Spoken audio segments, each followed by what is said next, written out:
Good morning, everyone. Let me know if this is working.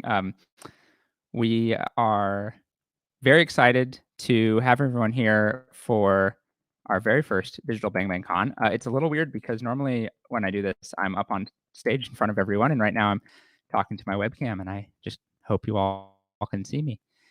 Um, so, yeah, this is a very different experience, and I just want to start off by acknowledging that. And I want everybody, wherever you are in the world, uh, to start off by just taking a deep breath and let's all settle in for the really, really fun, really exciting, and a little bit escapist world of Bang Bang Con. So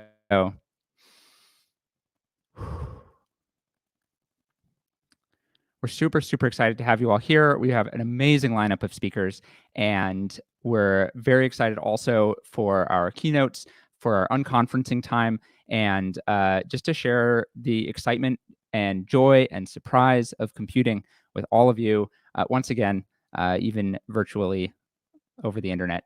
And yeah,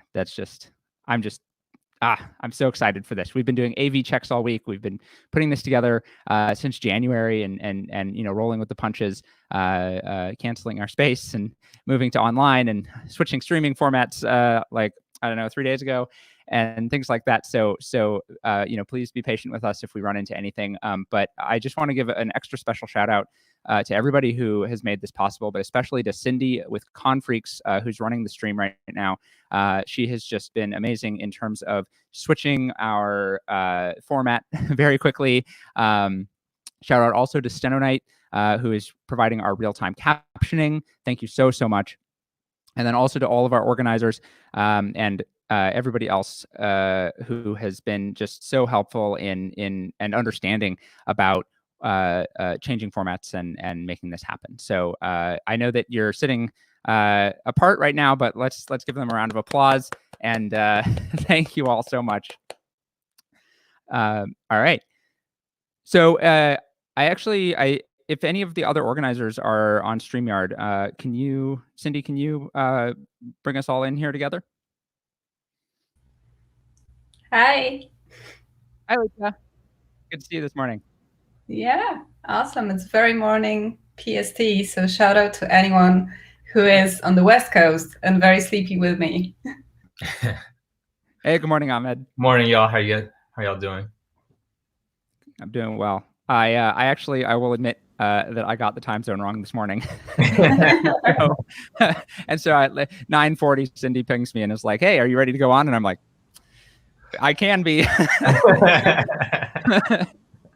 But we're all here, and let's see, and yeah, Julia Evans will be on later, but yeah, I just wanted to introduce everyone to our organizers. We'll be rotating out throughout today and tomorrow.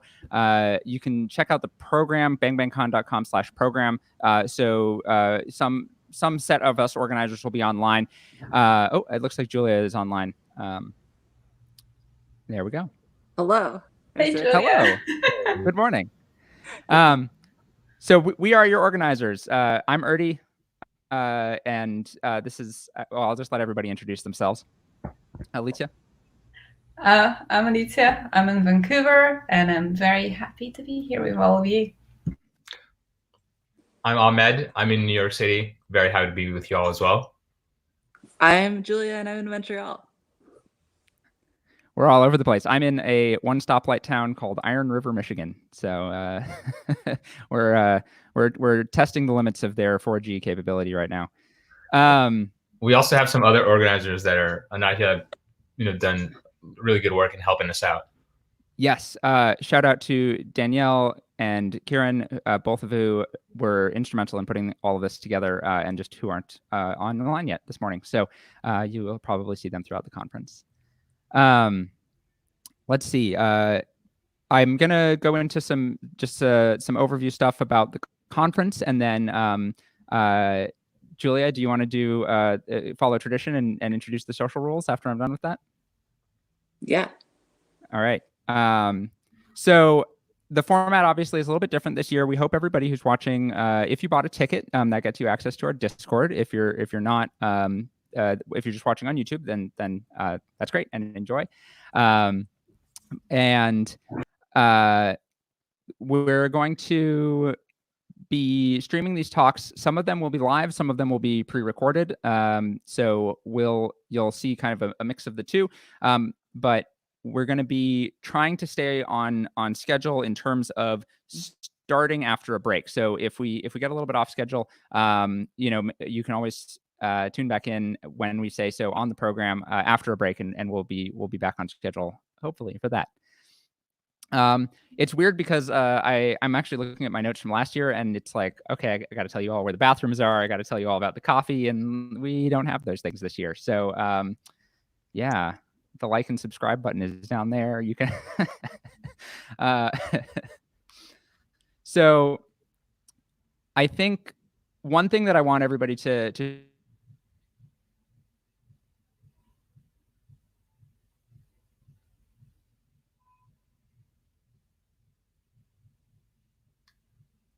Oh, the suspense.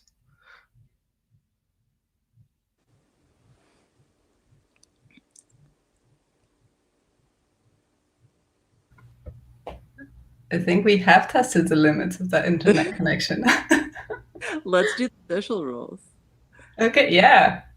So for everyone who's in our Discord who bought a ticket to the conference, we have a bunch of virtual social spaces for you. And we have our code of conduct, which is on our website, but we always like to talk through these social rules that we have, which we adopted from the Recurse Center, who are one of our sponsors. And so rule 1 is no feigning surprise. So I always think of that as like, if someone is like, hey, they're talking about, I don't know, something about like the bash shell, and you're like, oh, what's that? You're not supposed to be like, oh, you don't know what bash is? Oh, goodness. And I actually always like to think of no feigning surprise as like pretend not to be surprised, because sometimes someone doesn't know something and I am a bit surprised, and I just contain it. And I'm like, oh, great. Let's talk about that. It's so cool. The next one is no, well, actually. So no, like, oh, actually, you got this minor detail of this thing wrong, because we find that it often serves more to like kind of like prove that you're better than someone instead of like sharing information. No backseat driving. So I think this may be a less virtual space thing, but if like two people are talking about something, don't like swoop in and just like say like, oh, like here's something I think, and then run away. Like engage in conversations with people. And no subtle ism. So like no subtle sexism or racism, etc. So those are the social rules. And I think since we seem to have lost Ernie, let's start our keynote if we're ready for that.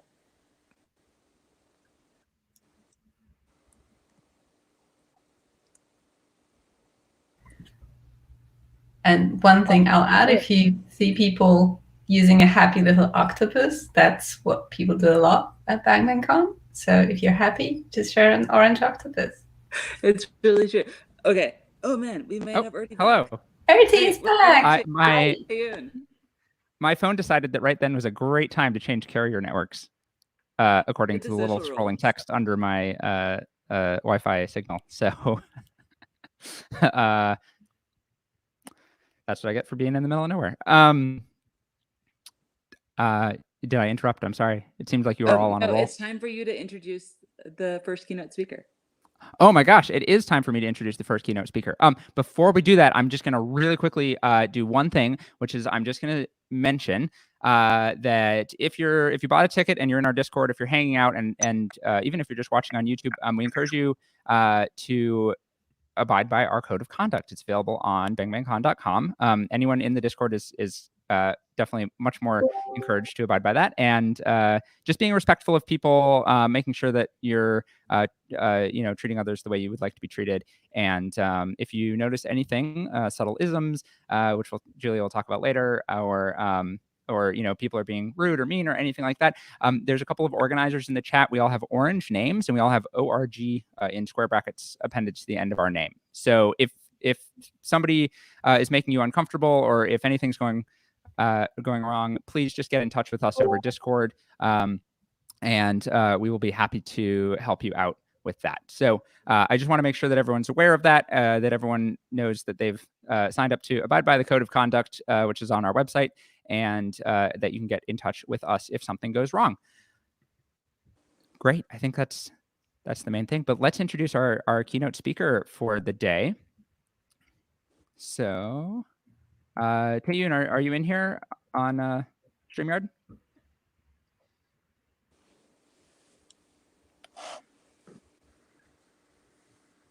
Let's see. Oh, yes, that's right. He's recorded. We talked last night about potentially doing a having him pop in for just a little bit. Which I never sent him the link, so that's entirely on me. Let me message him right now.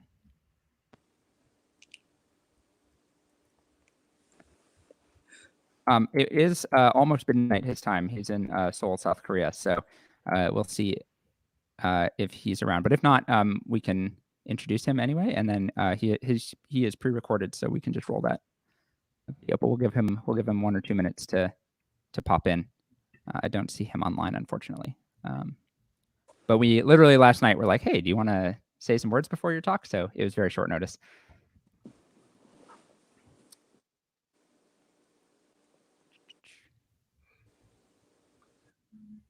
We can also, if he gets the link afterwards, he can join after the talk.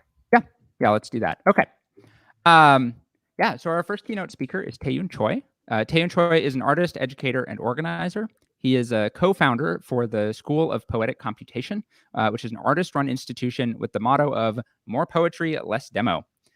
Tae-Yoon seeks a sense of gentleness, intellectual kinship, magnanimity, justice, and solidarity in his work and collaboration. He's presented installations, performances, and workshops at iBeam Art and Technology Center, Los Angeles, County Museum of Art, New Museum, M+ Museum, Istanbul Design. Wow, this list is really long. And Venice Biennale for Architecture. Ooh. He just messaged me. Nope, just kidding. Someone else did. He contributed to alternative education, such as the Public School New York, Occupy University, and Triple Canopy Publication Intensive. In 2019, Tae-Yoon worked with Mimi Onuaha, who was one of our previous keynote speakers, to start the New York Tech Zine Fair, which I think also made an appearance at a Bang Bang Con sponsored event, with support from Ritu Gia and Nita Bomani. He also collaborated with Nabil Hussain, one of our Bang Bang Con past organizers, and Sonia Boller to organize the Code Ecologies Conference around the environmental impact of technology. As a disability justice organizer, Tae-Yoon continues to work with the deaf and disability community towards accessibility and inclusion. And he sent in a very nice video, which I have not actually watched. So let's roll that now. I have one quick note, Erdy. Yes, please.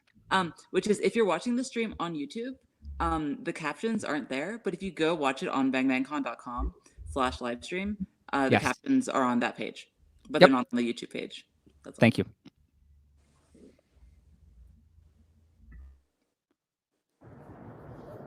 Hi, how's it going? My name is Tae-Yoon. I'm here in Seoul, South Korea, and I'm making a video for the Bang Bang Con that's happening in New York City, but also everywhere in the world. I'm going to give you a tour of Nagwon Sangat, which is Nagwon Department Store, one of the historic shopping malls, especially for musical instruments, technology for creative expression. And I'm just hanging out in the hallway just to give you a tour of the amazing shopping mall. All right, are you ready for this? This is going to be like a really cool retro tech art exploration back to the history, to the origin of where art meets technology. All right. Oh yeah, here it is. So these are karaoke specific computer hardwares that just runs these musical notes and then sing along data. And then people use it to perform live, and it's a really unique machine. I don't think I've seen it elsewhere. And if you like guitar pedals, this is going to be your heaven. every single Boss pedals that you can ever want.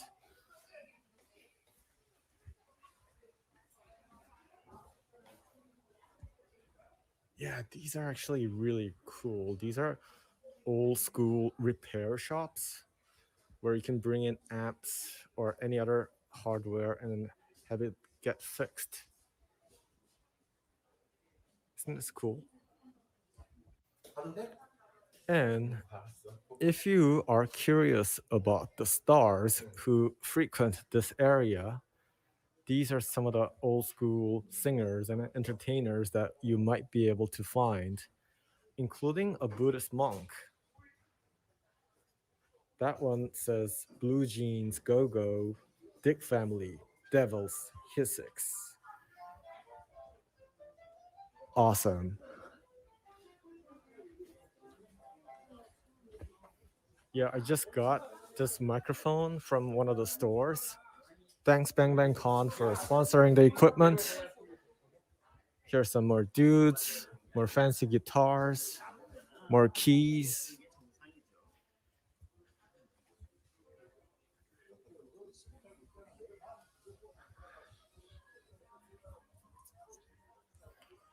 So these are like specialty shops for busking, for like playing outside. This says special sound systems for churches, dance halls, entertainment, rental. Hello, Cyborg.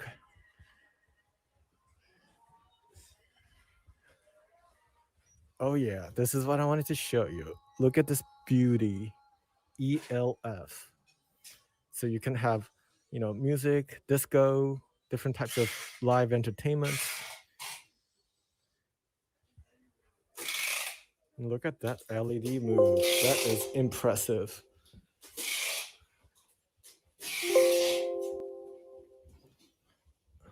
Oh, here's a store that you can have your speakers fixed. Look at just how amazing this shop is.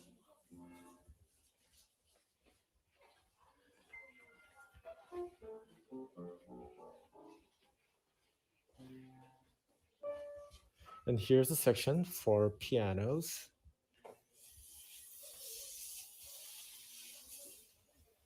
Horn instruments, more strings. Oh, these are the traditional Korean instruments. I used to learn to play this when I was young. Those are wooden flutes.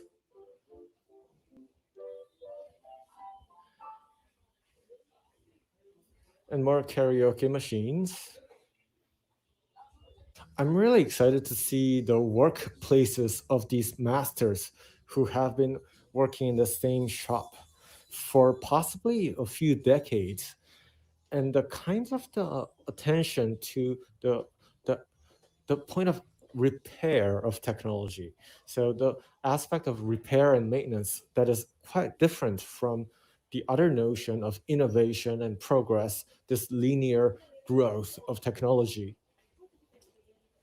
It's needless to say that our worlds have changed just about now due to the coronavirus and then everything about the structural inequalities that we see through our lived experiences. This conference is for a lot of the creative technologists or technologists who have very innovative approach to seeing the world. And I want to take this opportunity to show you where I live and where I work, because I think there's a lot of truth to the ways in which these masters repair technology, the ways in which they think about the act of craft as much as the techniques and their attention to details. And their attention to details is not just technical, it's really about the commitment to the art form, commitment to the techniques of creative expression. This is a very rare department store, even in Korea and in Asia. There are many other shops that deal with technology, but I think this is unique in a way that these masters have been here for years. and it's located pretty close to Cheonggyecheon, which is an area that does a lot more of the physical fabrication, and Ulchiro, which is connected to the wholesale of raw materials and other fabrication. So as I show you this area, you see that there's this crazy juxtaposition of different art forms, and anything ranging from karaoke automated machines to horn instruments to pianos and strings. And I just love this idea of the workshop that is exposed to the public. So you can see that how they approach the technology or their instruments is very much about their process and their philosophy of really mastering one types of instruments, and their willingness to fix things if things break and if things just run out of fashion. It's still welcomed here. It's welcomed as these objects, these tools are not discarded easily. You come here to fix it, and you come here to get it repaired. And I think that's what I want to talk about today, is our commitment to the new types of the world that we have and how we can be a part of it. And as you can see, that I'm still wearing a mask, and things are quite calm here in South Korea compared to other parts of the world. However, I'm very cautious about the social distancing and the kind of the gatherings that I could go to. It's okay to go to the public now. The shops are open, restaurants are open in Korea, and things are coming back to more or less like what it was before. But I know that it's not the same in other parts of the world, and I am really mindful of the sacrifices that other people have made for our ability to move around in Seoul. So I'm very careful about that. But I also think this opportunity with the Bang Bang Con is like a perfect chance to show you where it came from, and the kinds of relationship with tech spaces, poetry, and art that we have here that's different from New York or any other parts wherever you are. So let me show you the exterior of the Nagwon Sangha.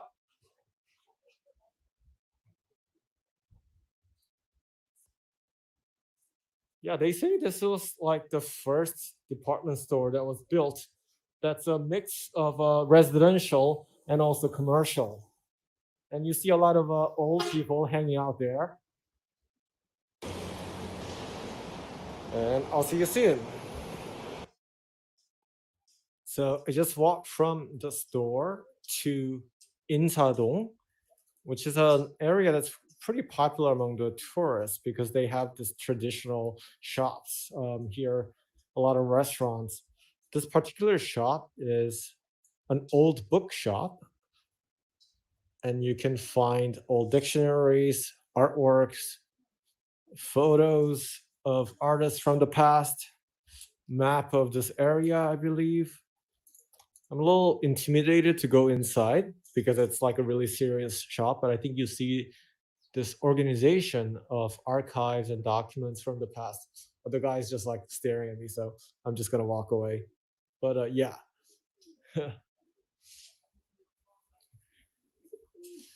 And speaking of which, so I'm delighted to find out that a bunch of people on the internet thought the Bang Bang Con was about the BTS, which is one of the top, here they are, entertainers that came out of Korea.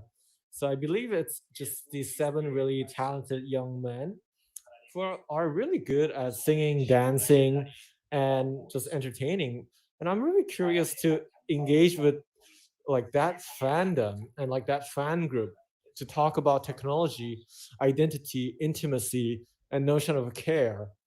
Because one of the reasons that BTS is so popular is that they are not so much about putting up this image of a completely independent, like, macho identity. They're much more about being cool about like their insecurities, their vulnerabilities, their fears, and they're quite transparent about that. And I think that's new. So I think that speaks to a lot of the younger generation who feel like internet is not really a safe space, and like they didn't really see themselves reflected in the media. But the BTS songs and their lyrics are all about that kind of intimacy.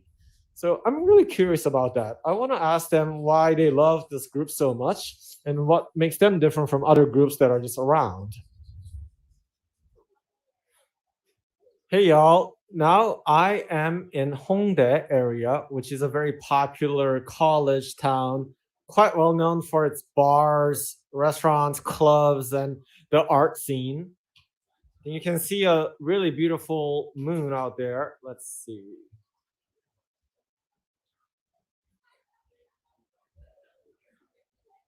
So I used to spend some time here before I moved to New York. I think I had a studio here for a while. No, it's more like my friends had studio here, so I would just come out and hang out with them. Here's a really cool cart.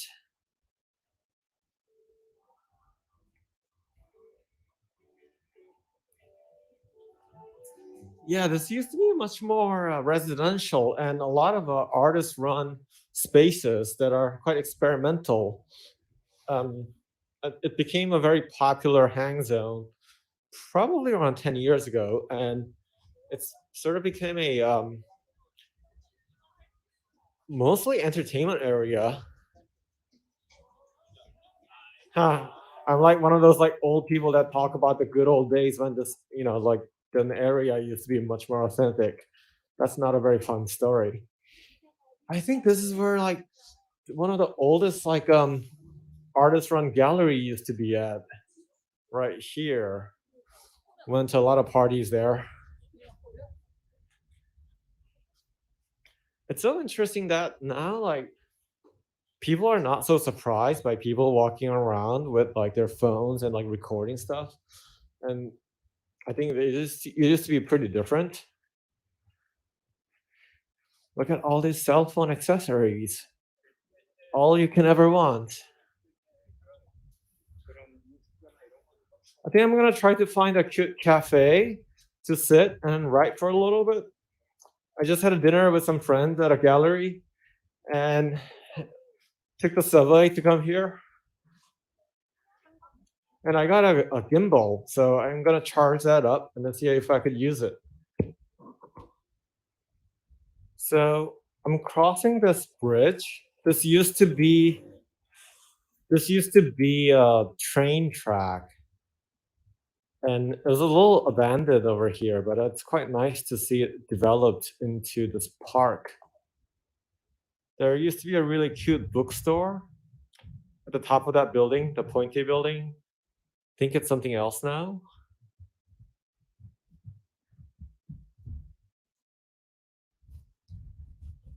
Yeah, this is a really special area for me and many other artists who spent some time in Seoul. We see the sunset.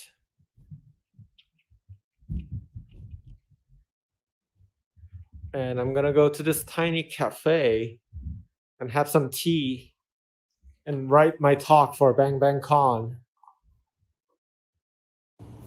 Hey, so I was sitting at a really cute cafe called Sukara that does really good vegan cooking. I didn't take any videos in respect of the privacy of the people who work there and then other clients.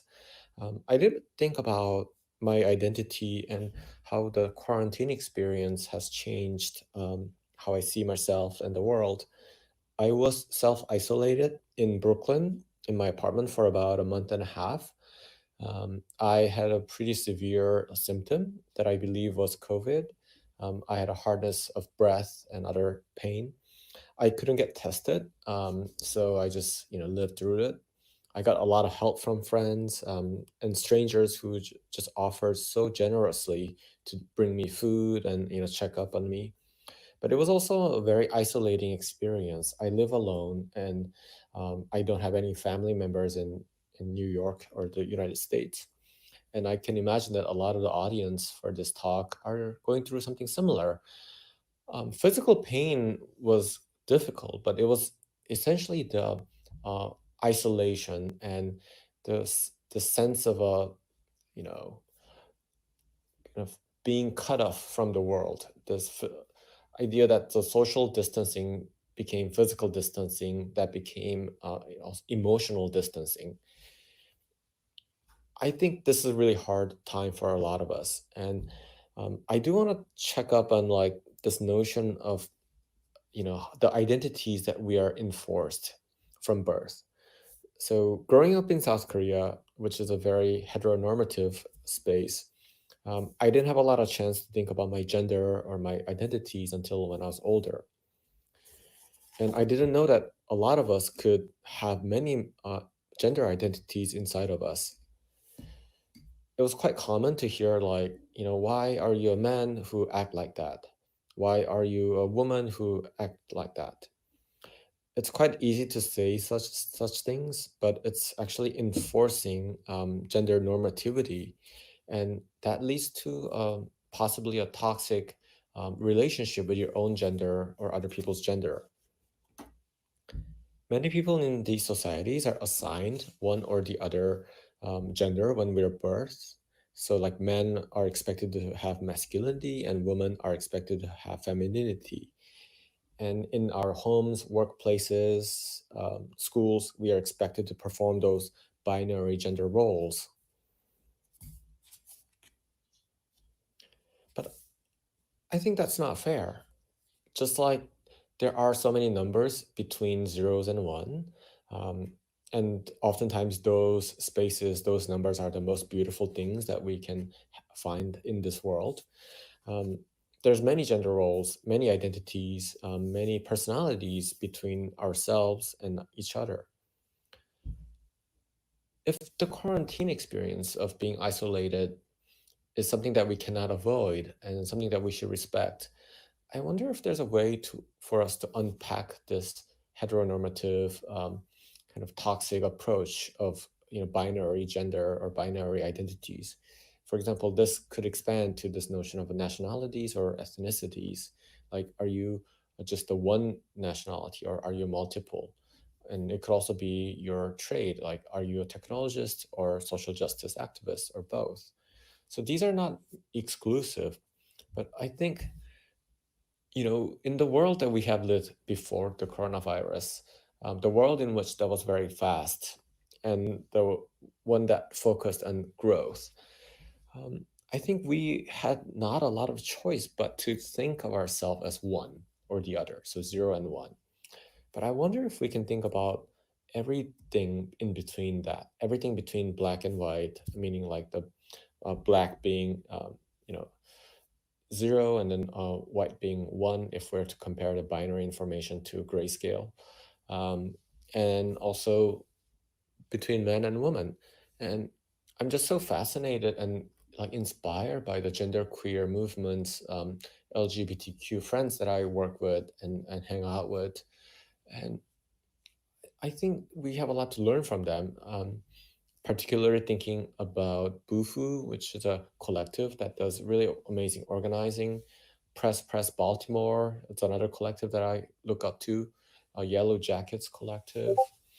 And I think the tech spaces have a lot to learn from community organizing as such. I just will say that even the diversity initiative in the tech world seems to be pretty heteronormative about like what they're thinking in terms of representation and equity. So how can we queer the tech spaces? How can we think about different kinds of equities in learning and also developing these new modes for ourselves? And I want to ask all of you to think about that, because I think that's essentially related to care, repair, and maintenance. So ourselves as a machine, like our bodies and our mind as this, something that we need to take care of. And perhaps our bodies and our identities are not so binary as we might have thought before. Hey, so I'm in my family home and it's about 9 a.m. and I'm just getting ready to write this talk that I have been meaning to write for such a long time. And I just want to say how much I love conferences. I really like boxed coffees or like coffees that come in this big plastic bins that you can just like pour out. And I'm having some coffee now. I love name tags. Like I love writing on it. I love reading other people's names and like their preferred gender pronouns, what they're interested in. I love like pastries that are a little bit old and stale, but like still good, and like you just want to like have a lot of them. I love giving talks in front of an audience. I love watching talks. And mostly I just love like meeting new people. And the coronavirus has really changed how we interact with each other and how we think about physical spaces and convenings in real life. It's really difficult to have that kind of a intimate relationship just over these video conferences. But I think we are trying to do our best. And I think we're learning a lot about ourselves and our spaces and how we relate to each other digitally and physically over this experience. So I'm going to try to give you a little bit of tour of my studio, what I'm working on, and what I'm thinking about. So there's a tiny birds up in this pine tree.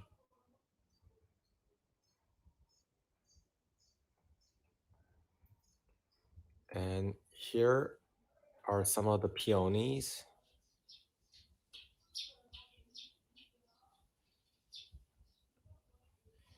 And this is where I study math. So this is a really old book. I think about like 40 years old. Um, Classic math textbook. I was actually looking into how exponential functions would work, especially in relations to graph that we have been seeing because of the coronavirus. I realized that, including myself, most people don't really understand how these logarithmic graphs work and how important it is to understand the relationship between numbers. So not only the absolute values, but the relationships. And I was thinking about how much I hated math growing up. And I was really bad at it. It turns out that I was mostly hating the math class and a little bit about how the teachers would, deal with students like me who are just not good at math. So I realized it wasn't the math itself, but the act of learning math. So I started to relearn math on my own terms. And we have this magical world of numbers. The world consists of different data, some of which are human, very relatable, like this clock. Some of which are just logistics of having to, manage your life. These are just my to-do list.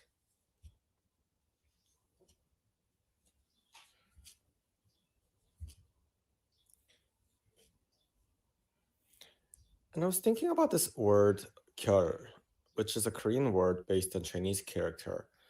And I looked it up and there are so many definitions. In my understanding, it's like a texture of a network, like the fabric of a network. But it could also mean a mess, knot, invent, prevent, clot. So what is the network of math or the numbers? Here, I'm trying to understand inverse function. And it's kind of like there's a person at the top and then the person at the bottom. They're kind of like speaking to each other in this reverse function. And I have a friend named Jenny Odell who wrote a book called How to Do Nothing, which I highly recommend to people who are having trouble doing nothing. And we talked a lot about birds and sound and spaces. And one of the key takeaway from our conversation is that the time is malleable. Like time or this quantified sense of time passing is quite subjective. And how we think about time depends on how we think about space and our relationships to our habitat. So for her, noticing the birds, the sounds of the birds, is a way of reconnecting with herself and then the world. For me, it's been a lot about farming. So here is my little lettuce farm. And I knew a little bit about farming before, just growing up, but I haven't really done it in a while living in New York. I just didn't have the space. So I've been trying to reconnect with the earth and thinking about the compost and the life around me. There's a really famous philosopher. Um, Her name is Donna Haraway. She's quite well known for her Cyborg Manifesto and etc.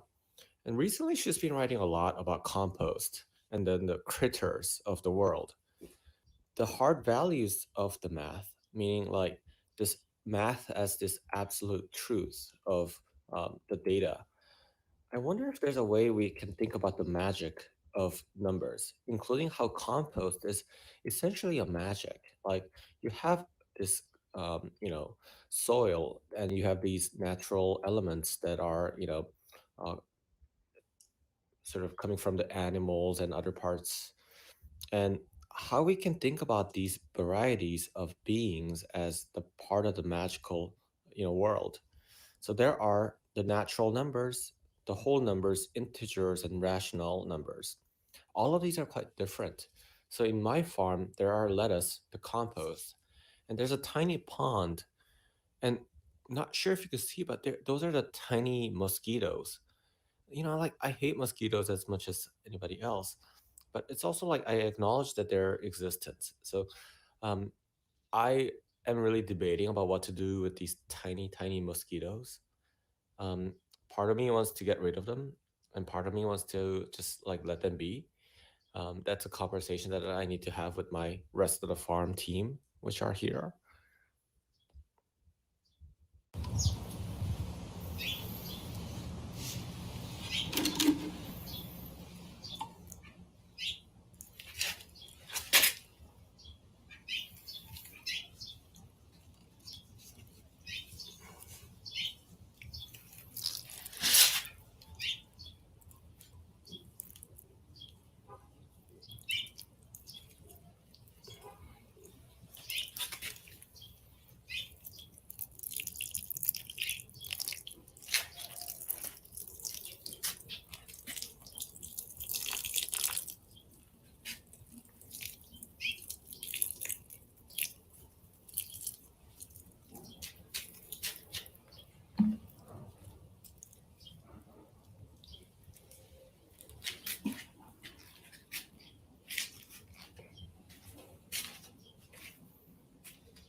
Amazing. Hey. Hello, good morning, or good evening, I should say to you. Hi. This is so fun. We got him online, so yeah, thank you so much. That was amazing. What a relaxing way to start this conference, and just like you reminded me to go grab my coffee, talking about boxed coffee, and Yeah, make it stale. exactly. I'll go leave it outside for a while or something. Oh, I had my volume all the way turned down. Oh, Yeah, it's okay. okay. Can you hear me now? Is that better? Yeah, that's good. Okay. Sorry about that. I had turned my mic down. Why don't you take it from here and just give us a little background about School for Poetic Computation and really anything you want to talk about for just a couple of minutes? Yeah. Hi everyone. I'm so happy that I'm like online right now. I was literally sleeping until 5 minutes ago, and then I was like, oh my God, like I just missed my first virtual conference. And I woke up, like got to my computer, super guilty, and like Urti was like, okay, no, it's okay, it's still 5 minutes left. And I was like, oh, this like this challenge of living in two different time zones. Oh my God. Yeah, I am really excited to meet you all. I heard about this conference through really good people who organize it and have organized in the past, like Nabil Hussain, who's a friend and a staff at the School for Poetic Computation, and Julia Evans, who is, like really a hero for this tech zine community of like us, like people who like comics and also like computers. And like everyone that I met through the conference has been super wonderful. So yeah, the School for Poetic Computation is a tiny independent school based out of Manhattan. And we have been operating for about 7 years. And we teach computer programming, electronics, critical theory of technology, and poetry for artists, designers, and engineers. We offer 10-week sessions in New York City. And we have had a really wonderful time of, working with amazing students from around the world. And it's mostly people who are, coming from a few years of a work experience, or, after their grad schools or before grad schools, and quite diverse community in terms of their age, interests, and their backgrounds. And we approach technology like creative writing. So we approach code like poetry. And that means two things. The one is that we look at code itself as artistic form. So like, there are some languages that are really beautiful. For me, I'm really fascinated with electronics. So transistors are really beautiful, like how they can scale, how they can have this unique forms of repetition that becomes abstraction. And we do like low-level computing and also like higher-level languages. My co-founder Zach Liberman teaches with Open Frameworks, which is a C++ toolkit that he has contributed in making. And we also teach text generated poetry, generated poems. And Alison Parrish, who's a keynote tomorrow, has taught at our school before. So I think you can see a range of the technical things that we teach. However, most importantly, it's a space for critical investigation about technology.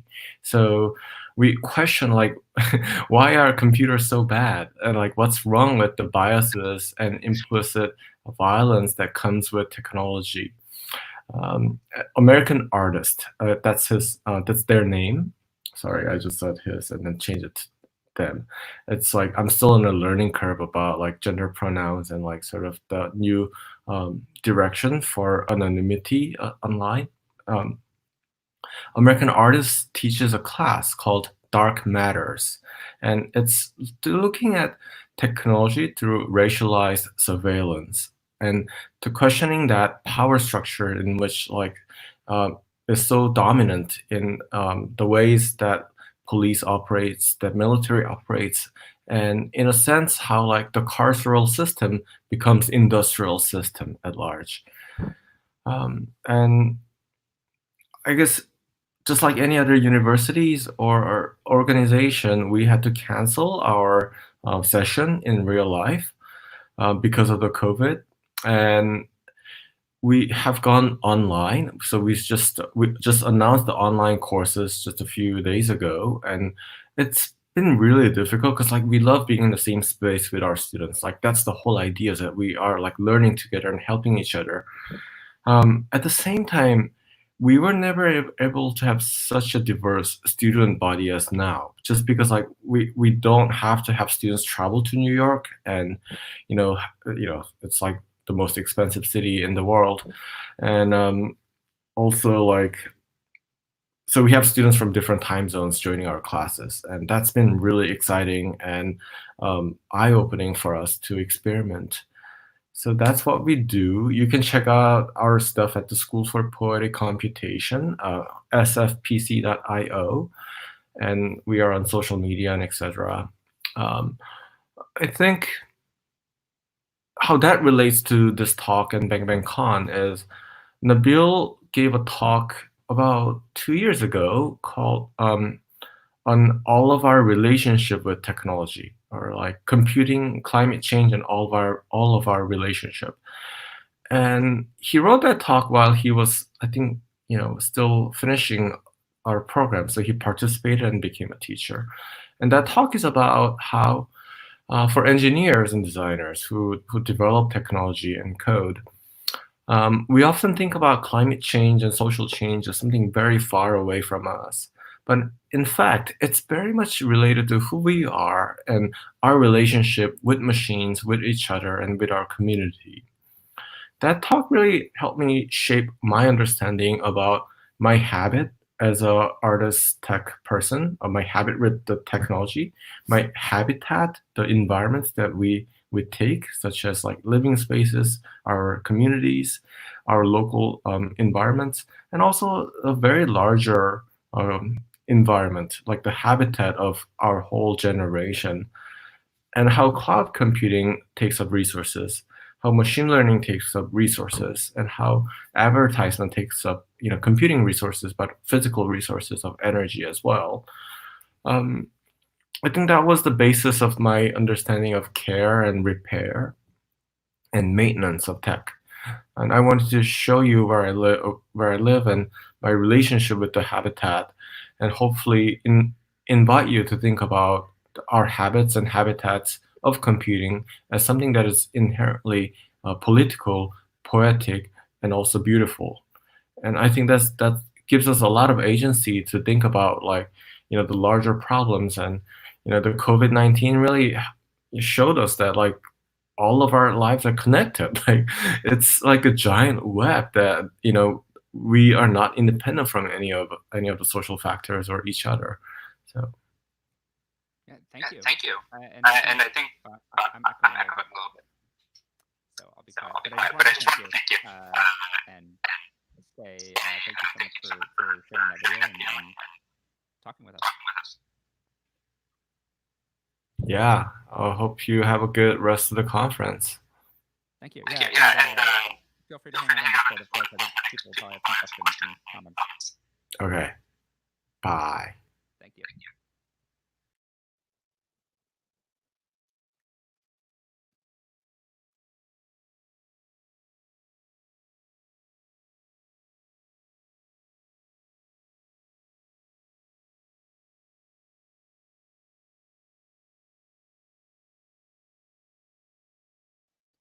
Hello. Hopefully my audio is fixed. Thank you all for commenting and letting me know that I was echoing and quiet and things like that. Please let me know if I sound good now. Fixed. Great. I see it. Well, a big thank you to Tae-Yoon, and also thank you, Tae-Yoon, for popping in and chatting with us after the video. That was excellent. Sorry, I had some audio issues there. So I just wanted to cover a couple of things about Bang Bang Con. We've got 5 minutes before our break. So one, I just want to say we're very active on Twitter. Please feel free to tweet at us at BangBangCon. And you can also tweet about this conference at #VirtualBangBangCon, all lowercase, no spaces or anything. We did virtual Bang Bang Con. I think many of you saw the mix-up, and Tae-Yoon had a reference to it, mix-up with the K-pop sensation BTS on Twitter. And if you didn't see that, just scroll down a little on our Twitter feed, and you will see the most famous tweets we have ever tweeted, which were about not being BTS. That was a lot of fun. I do want to mention Bang Bang Con's funding comes from two places. The Pay What You Want ticket sales. Thank you all for being so generous with those. And then also our sponsors. Cindy, can we put the sponsor slide on top, please?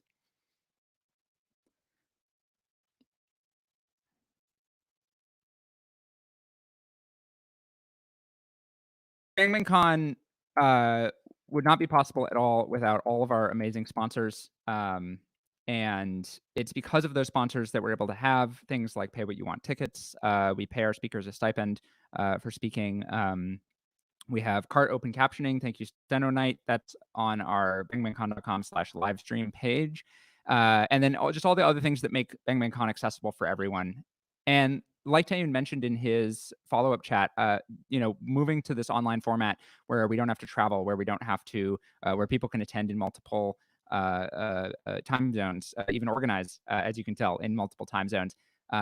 is I think a big experiment that this world is going through, and we're excited to be part of that. And we're going to hopefully share a lot of the materials and documents and things that we've put together about how we put this conference together, so that if other people are inspired to start virtual conferences or virtual spaces like this, we'll try to make as much of that media available to you to make that easier, and so you can learn from our mistakes. So we've got a couple of minutes now, and we're going to take a short break before we get back to session the first. We're going to start that up at 12 p.m. Eastern, and we will see you back here for that. Thank you all so much for tuning in this morning, and we'll see you in just a bit.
Welcome back. It's noon Eastern time. I finally set my computer clock to say noon so that I can keep up with the schedule and not get confused. So we have a session coming up, the first session. We're going to have 3 talks and then a short break, and then we'll continue the conference after that. So we're very excited to introduce our first talk. It's actually going to be a pre-recorded talk by Chloe called The Taming of the Clue, Teaching a Pen Plotter to Solve Crossword Puzzles.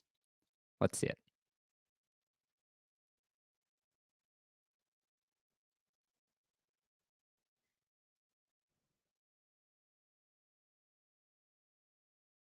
Hi, my name is Chloe Reverie, and I am a cruciverbalist, someone who enjoys making or solving crossword puzzles. It's a more popular hobby than you might think. Here's a picture of the American Crossword Puzzle Tournament, where every year in Stamford, Connecticut, cruciverbalists compete against each other to find the person who can solve the assigned puzzles fastest and with the fewest mistakes. It's like a grown-up SAT, but people do it for fun. I'd really like to compete, but the truth is I'm not that good at solving puzzles. But I can code. And thus was born an idea. I would write an algorithm that solves crossword puzzles. But where to even begin? Luckily, as a cruciverbalist, I knew some secrets of the trade that could help me in my quest. For starters, crossword constructors are notorious plagiarists.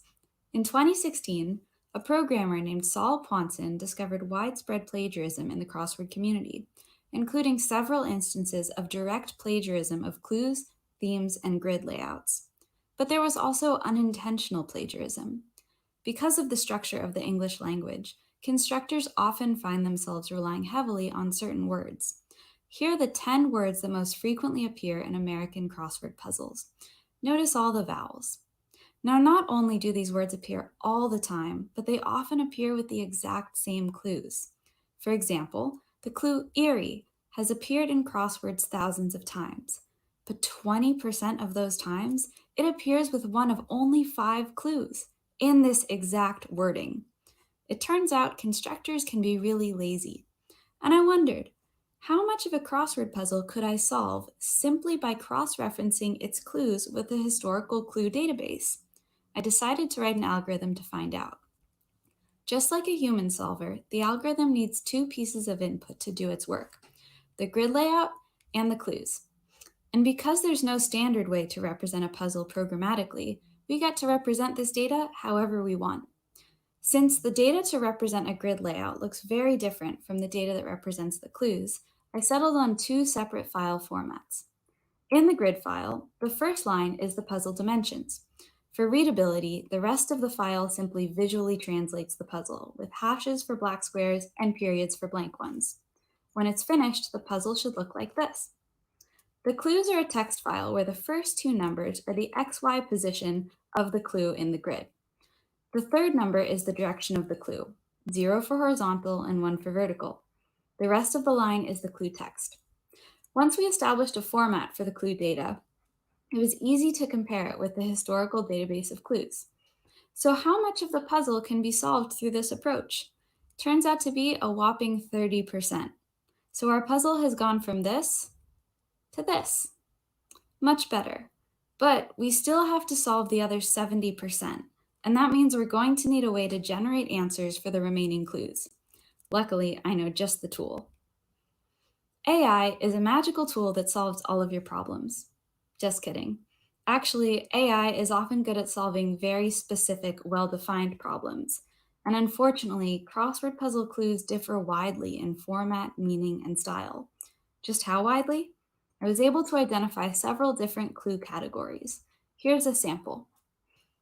Because there's no one-size-fits-all solution we can use to generate answers for all these different types of clues, we need to use a different approach for each clue type. So I wrote a program that classifies clues based on heuristics I know are commonly used by constructors, so we can use a different approach to solve each one. For example, if we see the clue love in Lyon, we can classify it as non-English because it contains a non-English word, place, or name. Now that we have this in place, we can use a different API or strategy to generate the answers. Here's a sample of some of the approaches I used. You're probably wondering what's up with puns. It turns out computers are good at math, but not so good at humor. I'm several PhDs short of figuring out how to solve this problem, so I just skipped over it. Now that we've generated possible answers for every clue, we can use what we already know to winnow down our answer set. So imagine that we have these possible answers for these clues of this length. First, we can remove all the answers that aren't the exact right length for the clue. So goodbye Serena, which is not 5 characters. Next, we discard the answers that don't fit with the 30% of the grid we already know. Let's imagine that that disqualifies bake. So now we have a much narrower set of answers to play with. And to get the solution to the puzzle, all we need to do is mash together every possible answer with every other possible answer until we get a grid that works. There's just one problem with that. Even a small crossword turns out to be pretty big, and there are just too many combinations to efficiently brute force this problem. Luckily, people who are really good at math have been working on this problem for decades. They've even given it a name: Boolean satisfiability problem. This is a class of problems in which the goal is to find an assignment for a large number of variables, such that an overall formula evaluates to true. The formula can be as simple as x and y equals true. The satisfiability problem in this case is to find Boolean values, true or false, for x and y that make the equation true. Once you express a problem as a Boolean equation, you can run it through a SAT solver for satisfiability, an algorithm designed to solve this class of problems. So how can we turn our partially filled grid and our set of possible answers into a Boolean equation? We start by imagining that each square in the crossword puzzle is its own variable. Since we've already generated a list of possible values for every square, we have a starting set of possible values for each variable. For example, if we know that 1 across is either bead or drop, square x1 must contain either D or B. So now we can write a Boolean equation that represents all the possible values for 1 across like this. This statement says that 1 across must be either bead or drop. Each variable has a special notation to make it more human readable. It contains the row and column number of the square and a possible value to fill it. If we feed this expression into a SAT solver algorithm, such as zchaff, it will output something like this, telling us that the solution to the puzzle for 1 across is bead. When I applied this formula to the entire puzzle and ran it through the SAT solver algorithm, bam, I got a pretty filled puzzle. It's not perfect, but it's pretty good for an unthinking machine. I call it the Gridler. But the Gridler is still trapped inside my computer, unable to manifest in the physical world and compete against people. So to bring it to life, I called in a friend, the pen plotter. Before there was the toner printer, people used these plotters to draw detailed designs on paper. It's essentially a programmable robotic arm with a pen attached. Nowadays, the business world has moved on, but I happened to have access to a fashionably vintage pen plotter from the 80s. I realized I could use it to transcribe the filled puzzle onto paper after the algorithm solved it. The only problem? This plotter uses a domain-specific language called HPGL, Hewlett-Packard Graphics Language. It's not much fun. Here's the HPGL to draw a single line across the page. We initialize, select pen 1 from the repository, move it to position absolute 9090 in the upper left of the page, put the pen down to start drawing, move the pen to position absolute 9900 at the right side of the page, pick the pen up to stop drawing, and finally, put the pen back in the repository. Wow, that was terrible. To avoid writing any more HPGL than absolutely necessary, I wrote a Python library that converts puzzle files, blank, partially filled, or fully filled, to HPGL. And it turned out to be only marginally less terrible than the original HPGL. Here's a sample, how you write the letter S. So after spending an entire day relearning how to write the alphabet, I was finally able to put everything together. Here's a video of the Gridler at work. So the plotter has interpreted the grid format and is recreating it on the page, including the black squares. The pen plotter got tired at this point and had to nap. But once I woke it up again, it used that nifty library I wrote to fill in the letters too. So what's next for the Gridler? Well, the American Crossword Puzzle Tournament, where the Gridler will be competing remotely. Thank you for listening and take care. Thank you, Chloe. Next up, we have Tamash Kadar, whose talk title is "Little Printing for Everyone, Bang Bang One." Tamash is a generalist working in DevOps and infrastructure lately, automating all the things. He's really into writing as well as drinking the world's most pointless drink, a decaf ice latte. Please welcome Tamash.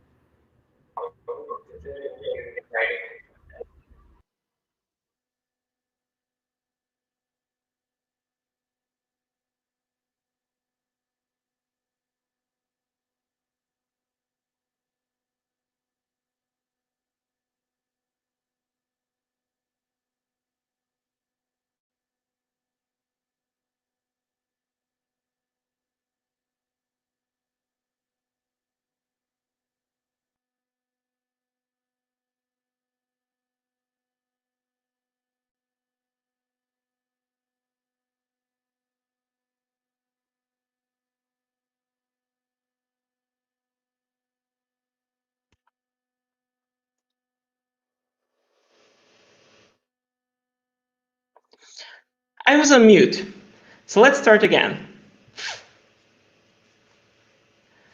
You should hear me now. Okay, so once again. So for a few years now, I've had a thing for instant photography. It started in early 2015 when I discovered Fuji's Instax Share, a portable printer that used Instax Minifilm, that's Fuji's Polaroid essentially, and connected to your smartphone via Wi-Fi to print pictures. I also had a DSLR back then with an iFi SD card that automatically sent all the images I've taken to my phone. Combining those two things, I was able to take a portrait of someone and print it out for them just under 2 minutes. It was my magic trick and everyone loved it. In the fall of 2016, I attended the XOXO festival for the first time. XOXO is an experimental festival for independent artists who live and work online. It's one of the best events I've ever attended, along with BangBangCon, of course. And it's also full of the most wonderful people. Every attendee also gets an invite to the festival Slack, like you all did to Discord, if you got a ticket. And the Slack has hundreds of channels. It's where we keep in touch for the rest of the time. I wanted to do a project at XOXO, so as an icebreaker, I just used my magic trick. I took portraits of the attendees and printed it out for them. I thought it would really well. I got on the Snapchat page of MailChimp, for example. I even collected all the pictures on a site called Faces of XOXO 2016. In 2018, someone on the XO Slack posted about the Paperang P1. This Chinese-made portable printer used regular thermal paper and connected via Bluetooth to your phone. It had a quirky app that lets you print text, images, and a bunch of other things in black and white. It cost like $60. You could even get sticker paper for it, which is a lot of fun. The minute I saw it, I knew I needed one. This was how I was going to step up my portrait game for the next XOXO. And so I did. At the festival, people now got two versions of their portraits, one in Instax in full color and everything, and one from the Paperang that had a very retro 8-bit look. People loved it.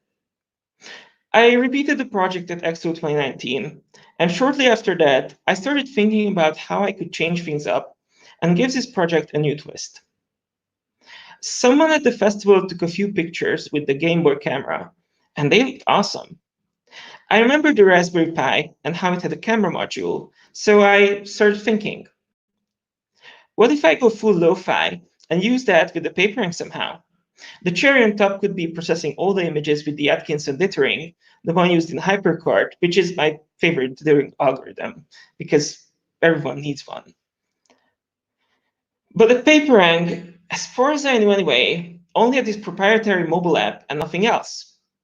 After trying to reverse engineer the APK without much success, I discovered that it had a desktop app on the Chinese language side of the manufacturer. It lets you print from your Mac or PC via USB and Bluetooth. It didn't take long from there to discover that someone reverse engineered the protocol the printer was using and made it into a Python library anyone could use. Around the time I was thinking about all this and doing all the research for the camera, I discovered that my friend Josh May was working on a project called Serious Client that lets you turn any printer into a little printer. And this is the point where you might be asking, what is, or more like, what was the little printer? Well, it was an internet-connected thermal printer released in late 2012 by the British Rocket Experiment Group, better known as BERG. It connected via Zigbee to the BERG Cloud Bridge, their own IoT hub. It was supposed to be just the first of many devices of a future ecosystem of connected products. The little printer came with an app that could do a lot of things. Print you the weather and the headlines in the morning, your friends' Foursquare check-ins, tiny puzzles, and so on. Even better, if a friend of yours also had a little printer, you could send messages to each other's printers, essentially giving you a printer-based social network.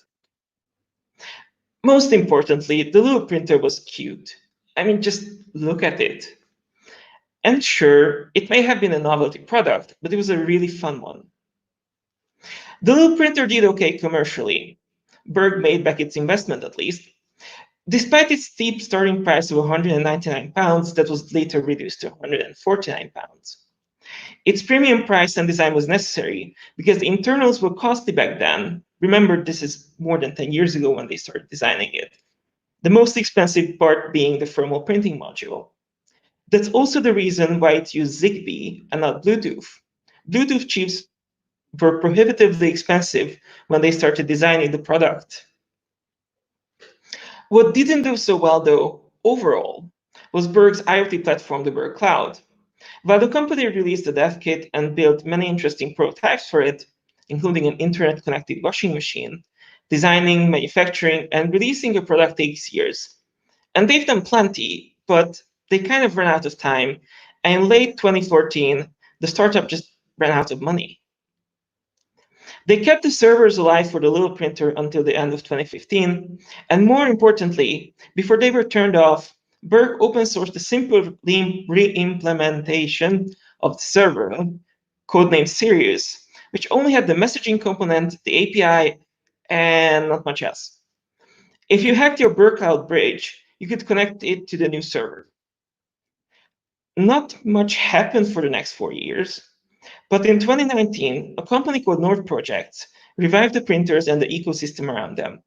They added new features and a better API to the server and released a brand new mobile app as well for iOS.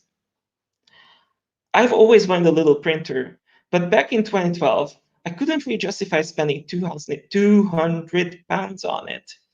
You can't really find them on eBay anymore either. However, by connecting Josh's Universal Bridge/printer project with a library that connects to my PaperRank P1, I could have my own little printer, and so can you. On this slide, you can see a diagram of how everything connects to each other. Nord Project has a Sirius server running that anyone can connect to, or you can even spin up your own. Josh's Sirius client library connects to it, pretending to be a BERG Cloud Bridge with a little printer connected to it. That project communicates via the file system with the Python PaperRank library, because at the end of the day, Sirius simply sends a pixel-perfect image to the client for printing that one can just dump into a folder that's being washed and then printed. One of the advantages of this specific model of PaperRank is that it uses the same size and resolution as the original little printer. Sirius's new API accepts plain text, arbitrary HTML, images, or JSON, so you can even hook it up to IFTTT or Zapier or whatever you want. And here's a sort of live demo of how it works. On this first video, I'm sending a message to my own printer via the app. This is as simple as it gets. Of course, you can add anyone's printer if you know their client key, letting you send a message, a picture, a drawing, or whatever to someone else. And here's me printing HTML via the API using curl for the sake of simplicity. There are already people creating new things for the little printer or remaking old things that were once available. You can see a few of them above. Cocktail recipes, weather, to-dos, or checking how many people are in space right now. Printer-based social networks are fun, even if they're sort of sparse. Max Hawkins put up his black and white laser printer to the wide open internet via Google Cloud Print and posted it to Twitter. People sent all kinds of cool stuff to him, and he posted the most interesting ones. I want us to have our own fake little printer-based social network. So, if you want to join us, go to tinyprinter.club, where you'll find all the information you need and the stuff we need help with. Right now, Josh is working on making Sirius Client better, as well as the server. Monica Farrell and I have been working on improving the parent Python library. I'm thinking about creating a few more services for it to replicate the old little printer experience, like auto-magically printing out the weather in the morning. So grab the cheapest thermal printer you can find, a paper ink, or anything that supports the Ask Pass protocol will do, because the Sirius client already has support for it. Hook it up to your laptop or Raspberry Pi and join the fake little printer revolution. And thank you. If you have any questions, ask me on the Discord channel. I'm happy to answer them. Visit our website for all the information. Follow us on Twitter. Subscribe, like, hit the bell button. Thank you again. Thank you, Tomasz.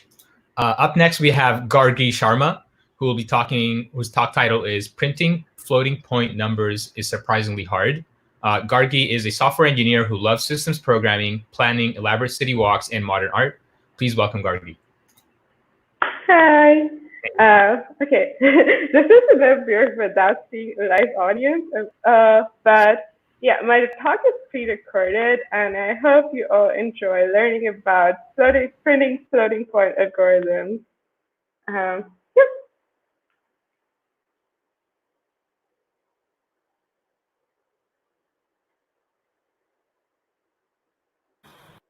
Hi, my name is Gargi, and I'm going to be talking about how printing floating point numbers is surprisingly hard.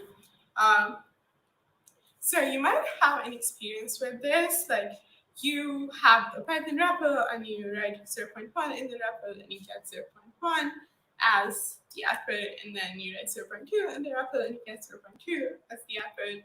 Then you add 0.1 and 0.2 in the REPL, and you get 0.3, 0, 0, 0, 0, 0, 0, 0, 0, 0, 0, 0, 0, 0, 0, 4 as the output, which is surprising, right? Because the answer should be 0.3, like it's 2020 where our computer's still not working. And you might think the compiler or the interpreter is at fault here, but more often than not, it's the printing algorithm that's the problem. So what is that? Humans love decimal, so if you have 0.25, you can represent it as 25 into 10⁻⁻² in decimal. And if you have, and computers love binary, so if you have 0.25, you can represent it as 1 into 10⁻², and you have an exact binary representation. And decimals to binary is simple for integers because you have a limited range. But if you have, let's say 0.3, and according to IEEE 754 floating point standards, you have the sign bit, and then you have some bits reserved for the exponent and some for the mantissa, and you have a representation for 0.3 in that, and if you convert it back to decimal from the binary representation, you get 0.3, 0, 0, 0, 488 to 8125, which is because decimal to binary is one-way compatibility for floating point numbers. So all binary numbers have a corresponding decimal representation, but all decimal numbers do not have a corresponding binary representation.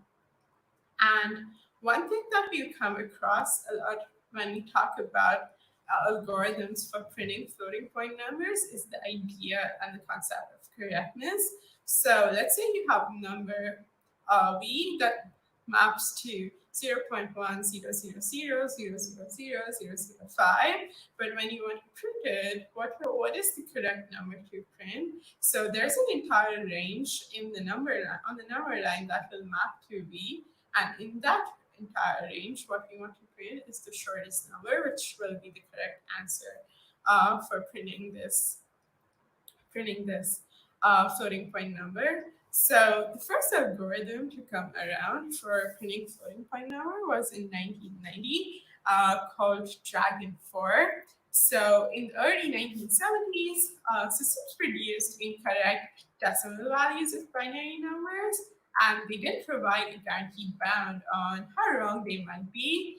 And in 1980, around 1980, the IEEE 754 floating point standard came around, but people would more or less pass a working code for reading or writing floating point numbers, and they didn't write too much about correctness because the idea was that floating point is like inherently inaccurate anyway.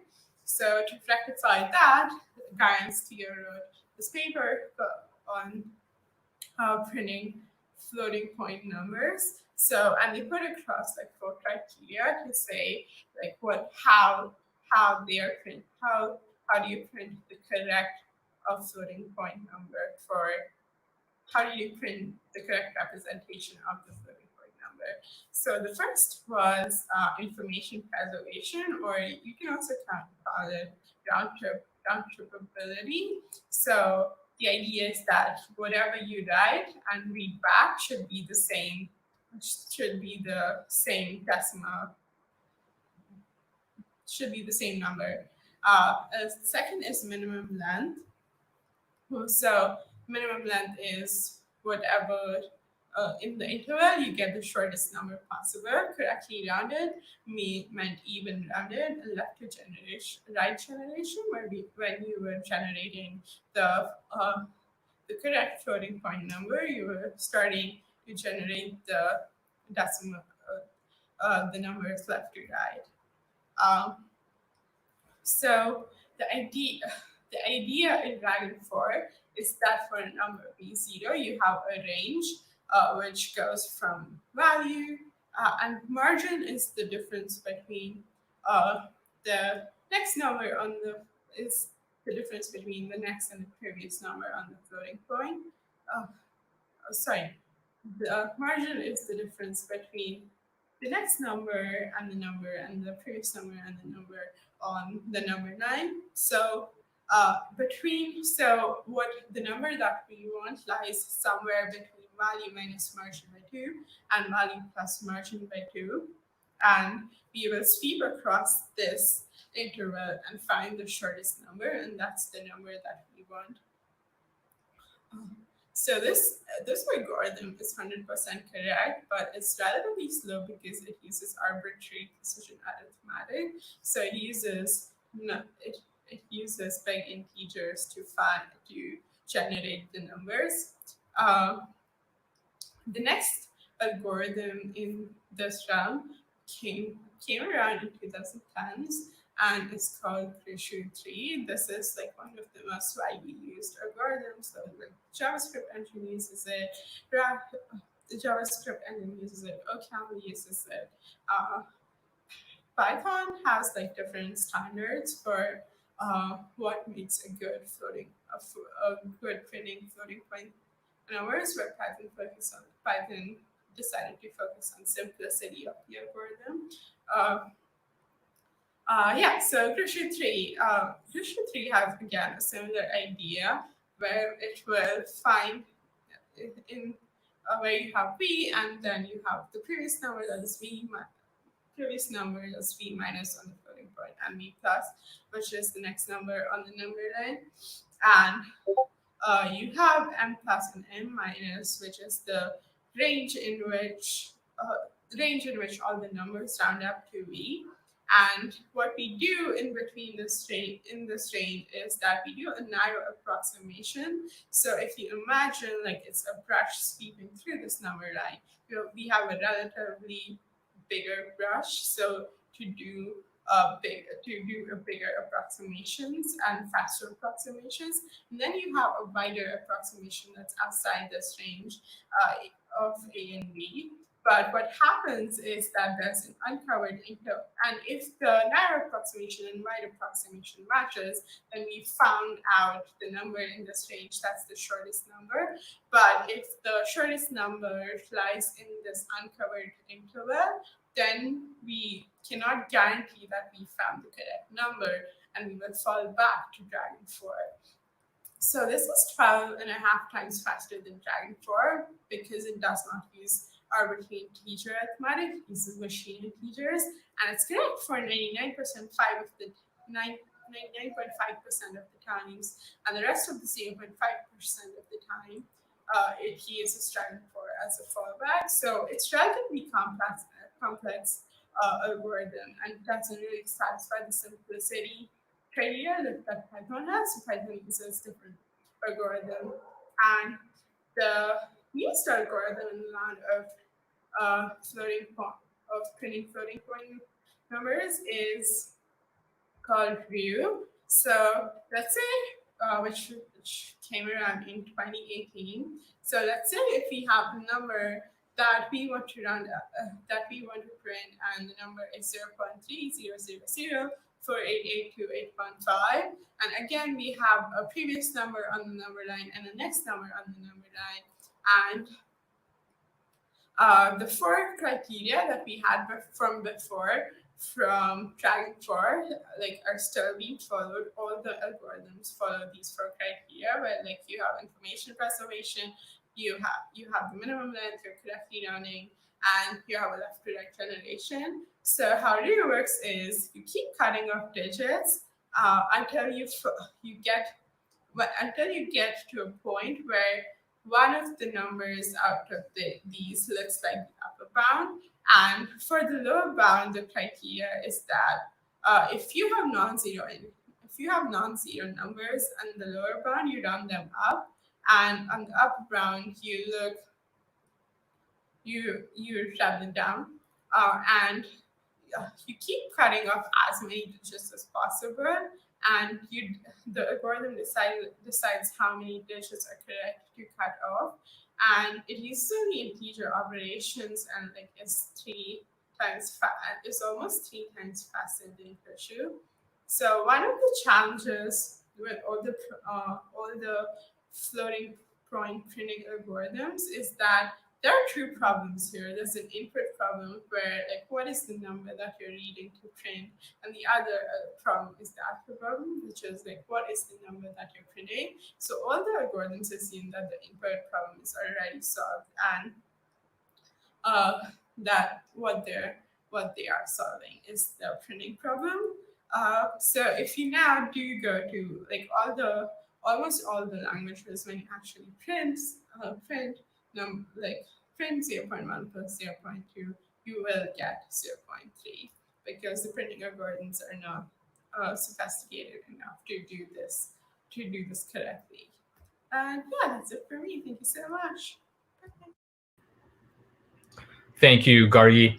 So I think for the first time in my experiences with Bang Bang Con, we're actually well ahead of schedule. Our next talk session starts at 1 p.m. Eastern time. But before we get there, we have a lot of break time in between. And some things we want to mention to you are there's a Neighbor bot. There's a channel called Neighbor bot. If you go to that channel, you can be matched to meet and interact with somebody in the conference. And I think one of the great things about conferences, IRL, is that you get to meet people, you get to interact, build your network. And so there's opportunities to do that here with our Discord channel. You can also check out the voice channels where you can jump into a voice channel and speak with other people in real time. But we'll see you all at 1 p.m. and take care. And thank you to all the speakers who've gone so far.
Hey everyone, we're going to be starting the next session of talks in just a little bit. Just currently waiting for our next speaker to get on. Okay, cool. So everyone's connected now. All right. So next up we have Martin Gaston, whose talk is Bringing Back My 1998 by Building an Arduino That Can Recover a PlayStation Memory Card. Martin really got into programming in 2018 after previously assuming tech was inaccessible for people without a computer science degree. He was forged in the friendly fires of Founders and Coders, a tuition-free, peer-led UK bootcamp, and now talks about the 90s way too much with the rest of the team at A-Flight. Please welcome Martin. Thank you. All right. Hi. Thanks for that introduction. Like I said, I'm here today to talk about building an Arduino that can recover a PlayStation memory card. And this little flailing nugget on the right is my son, who will be 3 weeks old this weekend. And he is now why I am so tired all of the time. And maybe it's part about, being a new parent, but I've been thinking about the past a lot lately. Specifically 1998, where few experiences meant more to me at the time than when I saved the planet from Sephiroth in Final Fantasy VII, an epic RPG for the original PlayStation console and probably one of my favorite games of all time. And I recently found this, my original PlayStation memory card, hidden in a shoebox during a move. This little rectangle of flash storage holds my Final Fantasy VII save, and 22 years ago, it was probably the most precious thing I had ever owned.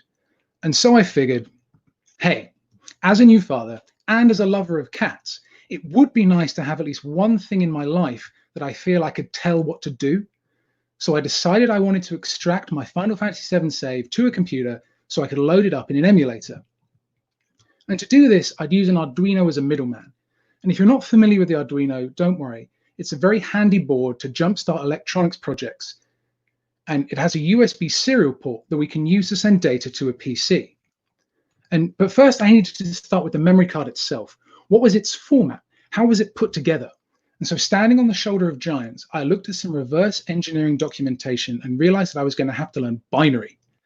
And my knowledge of binary at the start of this project was something that was basically a 0 or a 1. And that's true, and we call that a bit, and it's pretty much the core building block of computing.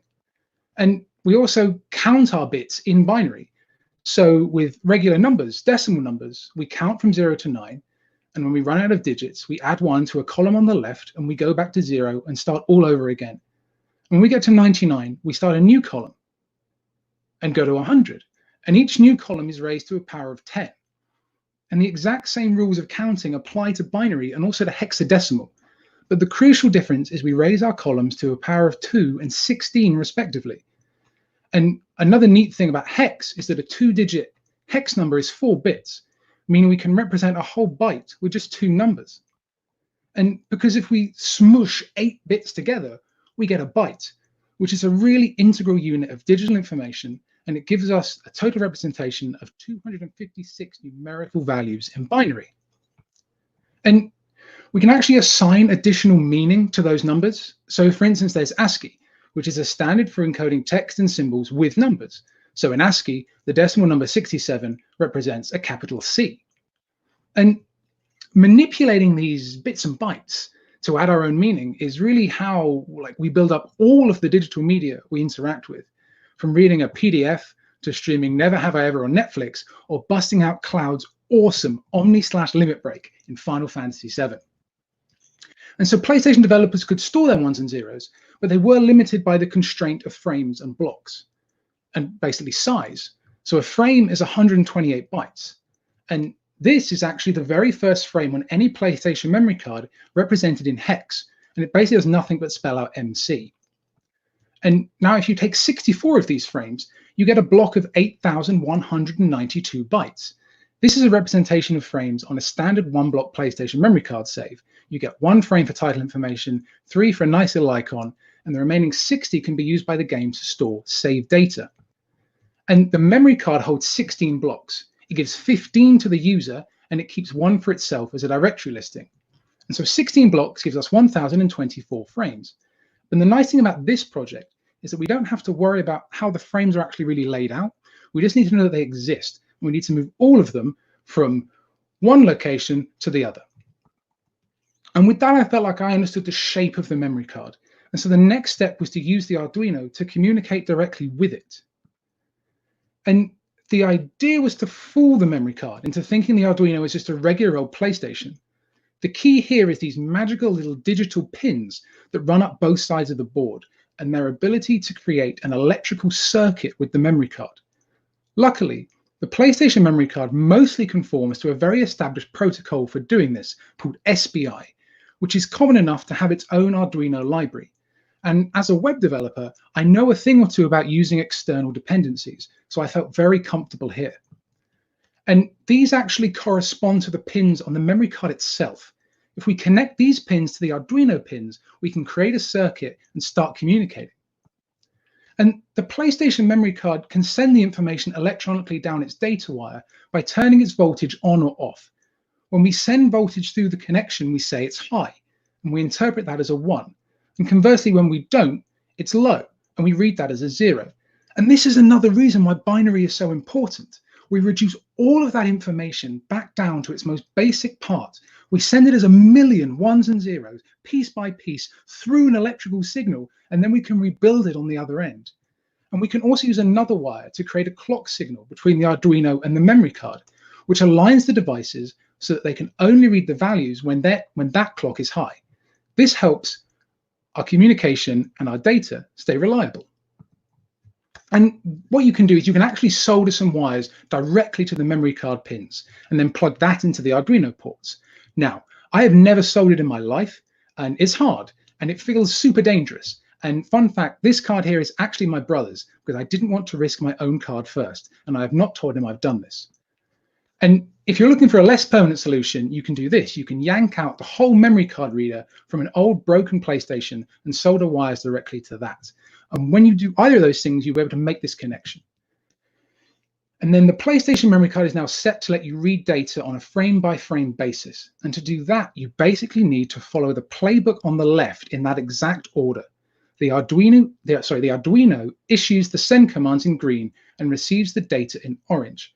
SPI always sends and receives a byte, so a lot of our outgoing commands are just empty bytes set to 0. And to initiate the communication, we have to program the Arduino, which uses C++. Don't worry if you don't know any of that. I only knew enough to hack together this read frame function, which takes an argument for the address of which frame to read. But our address that we send in is a 16-bit number, so we have to break it into 2 8-bit bytes. Because there are 1024 frames in total, we can't hold a number that big in a single byte. So we have to send it to the memory card as 2 separate bytes. And then we can tell our attention wire, another one of our wires, to go low, which is kind of the bat signal to the memory card that we're about to be sending some commands. And then we can begin that SPI transaction. Thanks again, SPI library. And I've extracted a command function here, which handles the sending and receiving of the bytes. We're not using any of the return bytes for the first 10 commands, but we still need to go through those motions. And now we get to the meaty bit. And at this stage, the memory card goes byte by byte through the requested frame, and the Arduino outputs its information through its USB serial connection. And we also send across the results of the checksum and the confirmation byte. And we finish this off by wrapping up the SPI transaction. We set the attention wire back to high, so we can signal that we have no more commands for now. And now we can finally switch over to the PC to make some sense of all of this. I'm using Python here, but any scripting language that can write binary files or access serial ports will be fine. So we're on the PC, and we're reading what the Arduino writes over that USB serial connection by wrapping another library, PySerial, into a memory card class, creating a read frame method, and assigning that data, checksum, and status bytes we transmitted from the Arduino to variables in our Python script. We validate that the status is correct, and then we return the data. Over in our main block, we read the command line arguments, and we instantiate the class. And we know how many frames there are, so we can just open a binary file, create a loop, and run the read frame method until we've transferred all of the frames into it. I know, all of that work, and you've come to this awesome tech conference, and basically my grand conclusion is the bog standard loop. I'm sorry about that. And the real question, of course, is, did it actually work? And this would be a super depressing talk if it didn't, I suppose. So I'm going to try a little bit of screen sharing right now.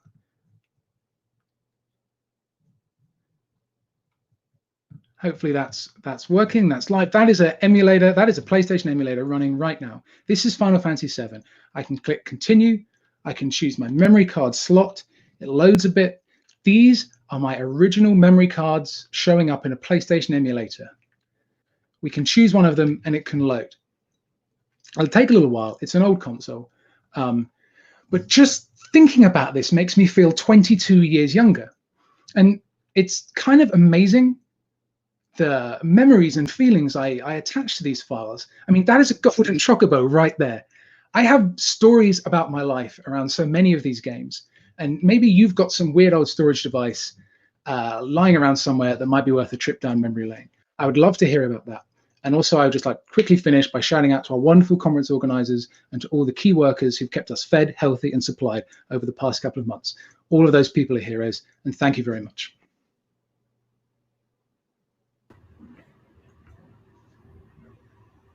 Thank you, Martin. Up next, we have Gabor Ugre, who will be talking, whose talk is titled "Trapped in Code Points, No More. I'm Freeing Chinese Characters." Gabor is co-founder of MemoQ, the tool that brought real-time collaboration to translators before Google Docs was cool.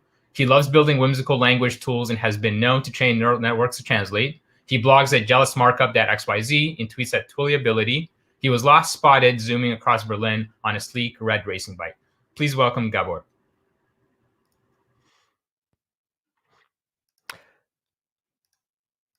Hi, thank you. I should be sharing my screen now.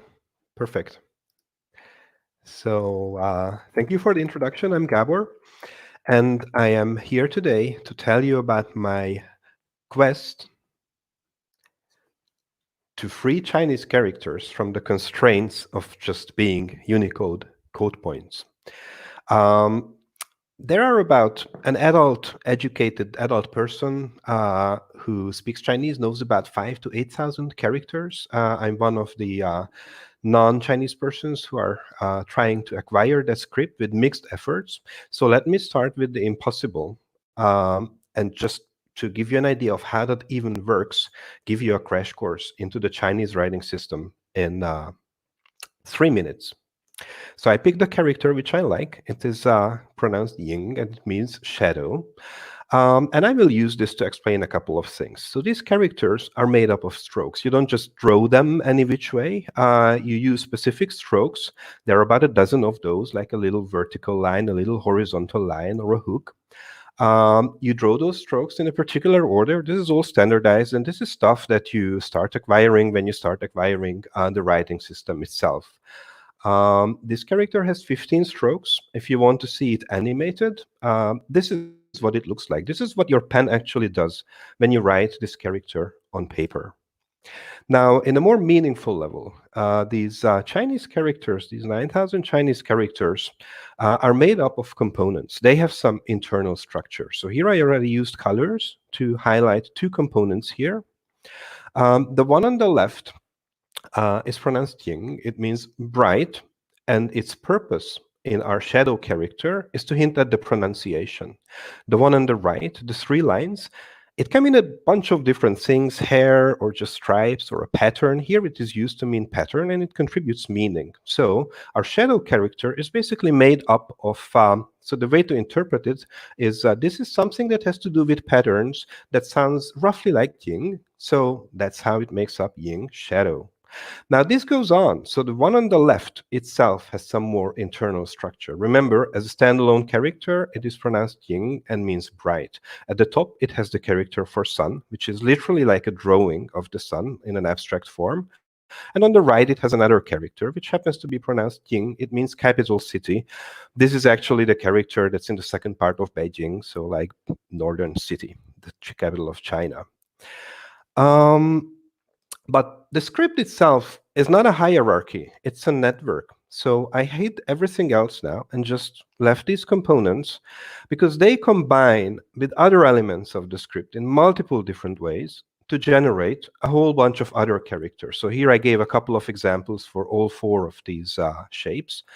And this is how, using basically a few hundred basic components, the Chinese script is able to generate the thousands of characters that you need to master the writing system.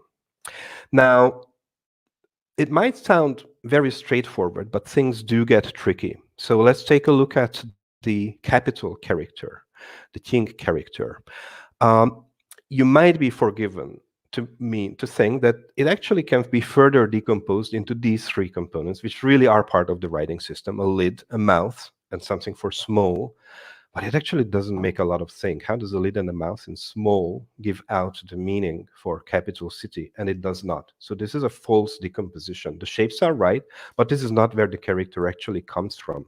At the bottom, I dug up a couple of depictions of what this character looked like in the past. It was basically a drawing of a tall building, a tower, which was associated with capital cities. Now, the fact is, in order to make sense of the writing system, you have to have a reliable source of interpretations. And any such reliable source actually has to be based on the history and evolution of these characters. Wu, the language learner. Now, when all of this shows up in Unicode, here's a screenshot from a font editor, FontForge, of our shadow character and its neighborhood. These are just, increasing, numbers. All of this erases all of this interconnectedness, all of this internal structure and relationships. These are just isolated characters now. If you look at how a particular font represents the character itself, it's just an outline. So this also erases the fact that these characters are made up of strokes, that the strokes together form components, and they somehow contribute meaning to this character. So computers, the way they represent the Chinese script, pretty much erase all of the interesting and meaningful things. Now, a couple of years ago, a brilliant person, Shonak, came up with a project called Make Me a Hanzi, where he took an open source, so this is a screenshot from his project's website. He took an open source font, which he can reuse, used some really, really magical, brilliant geometrical algorithms and heuristics to basically figure out where they can be cut into different strokes. That provided almost perfect results that needed a little bit of manual review. And basically, now we have a data set of about 9,000 characters, which go from the part at the top left, the outline of characters, to the strokes that make up the character in the right order with the right directions. So this is a great starting point, but I actually want to go further than that. So what I found very painfully through my own journey to acquire the Chinese script is that there's no digital data set that treats shapes as first-order citizens, that describes character components, and not just any components, not the naive decompositions that you saw above, but like the meaningful ones, which also help make sense of the writing system, and which really annotate all of these components with their function in specific characters. Hey, this contributes pronunciation here. Hey, this contributes some meaning or shape. Oh, in this particular character, this is just a distorted form of something else, and it doesn't actually contribute anything. So I set out to create this data set myself. Famous last words, right? I will show you quickly the tool that I built, the workbench, to annotate these characters. I'm starting out from a bunch of resources which I combine, which are available online. And also, all of this relevant information are available in offline sources. This is a scan from a book that I own. This is Rick Harbo's book, Chinese Characters, wonderful book, Genealogy and Dictionary, and a couple of websites and more. Let me show you what the workbench itself looks like. This is the tool. There's a list of the characters on the left arranged by frequency. So this is the numbers here are ranks. You have their pronunciation. The main working area is at the top. I'll show you how that part works. And all the extra information that I've gathered is here at the bottom. So what you can do is, let me recreate part of this character, for instance. So you start from a stage where you just have the strokes, but they are not annotated in any different way. So you can select the strokes. Well, I don't want everything. I don't want these. I say, okay, these together make up something meaningful in the character. This is actually a component that contributes sound. It is actually this other character. And maybe I can even add a little bit of a hint or some additional explanation. And this is how you go on and keep annotating all these different characters. You can see the green check marks. Those are ones that I've already finished. If you scroll further down, there are a whole lot which I haven't touched yet. And you need a way to navigate these 9,000 items. So you can just search or filter by pronunciation, all the characters that sound like this. You can filter by structure. I want to see the characters that, according to the current state of the annotation, which might or might not be correct, contain this component. And this is where I spend a lot of time just preparing these annotations. Back to my presentation. What will the outcome be? When I'm all done with all of this, the outcome will be some sort of a structured file, maybe JSON, which has 1 unit per character. Here's our shadow character. Contains a section for the strokes. These are the SVG paths, the shapes. Some information about the character as a whole. And then a list of the parts, expressing in some combination of, bit vectors, flags. What is the contribution? Does it contribute meaning and sound, etc.? There are about a dozen different possible combinations. Which strokes make up this element in the character? And also, what is the code point if it is actually also a thing on its own?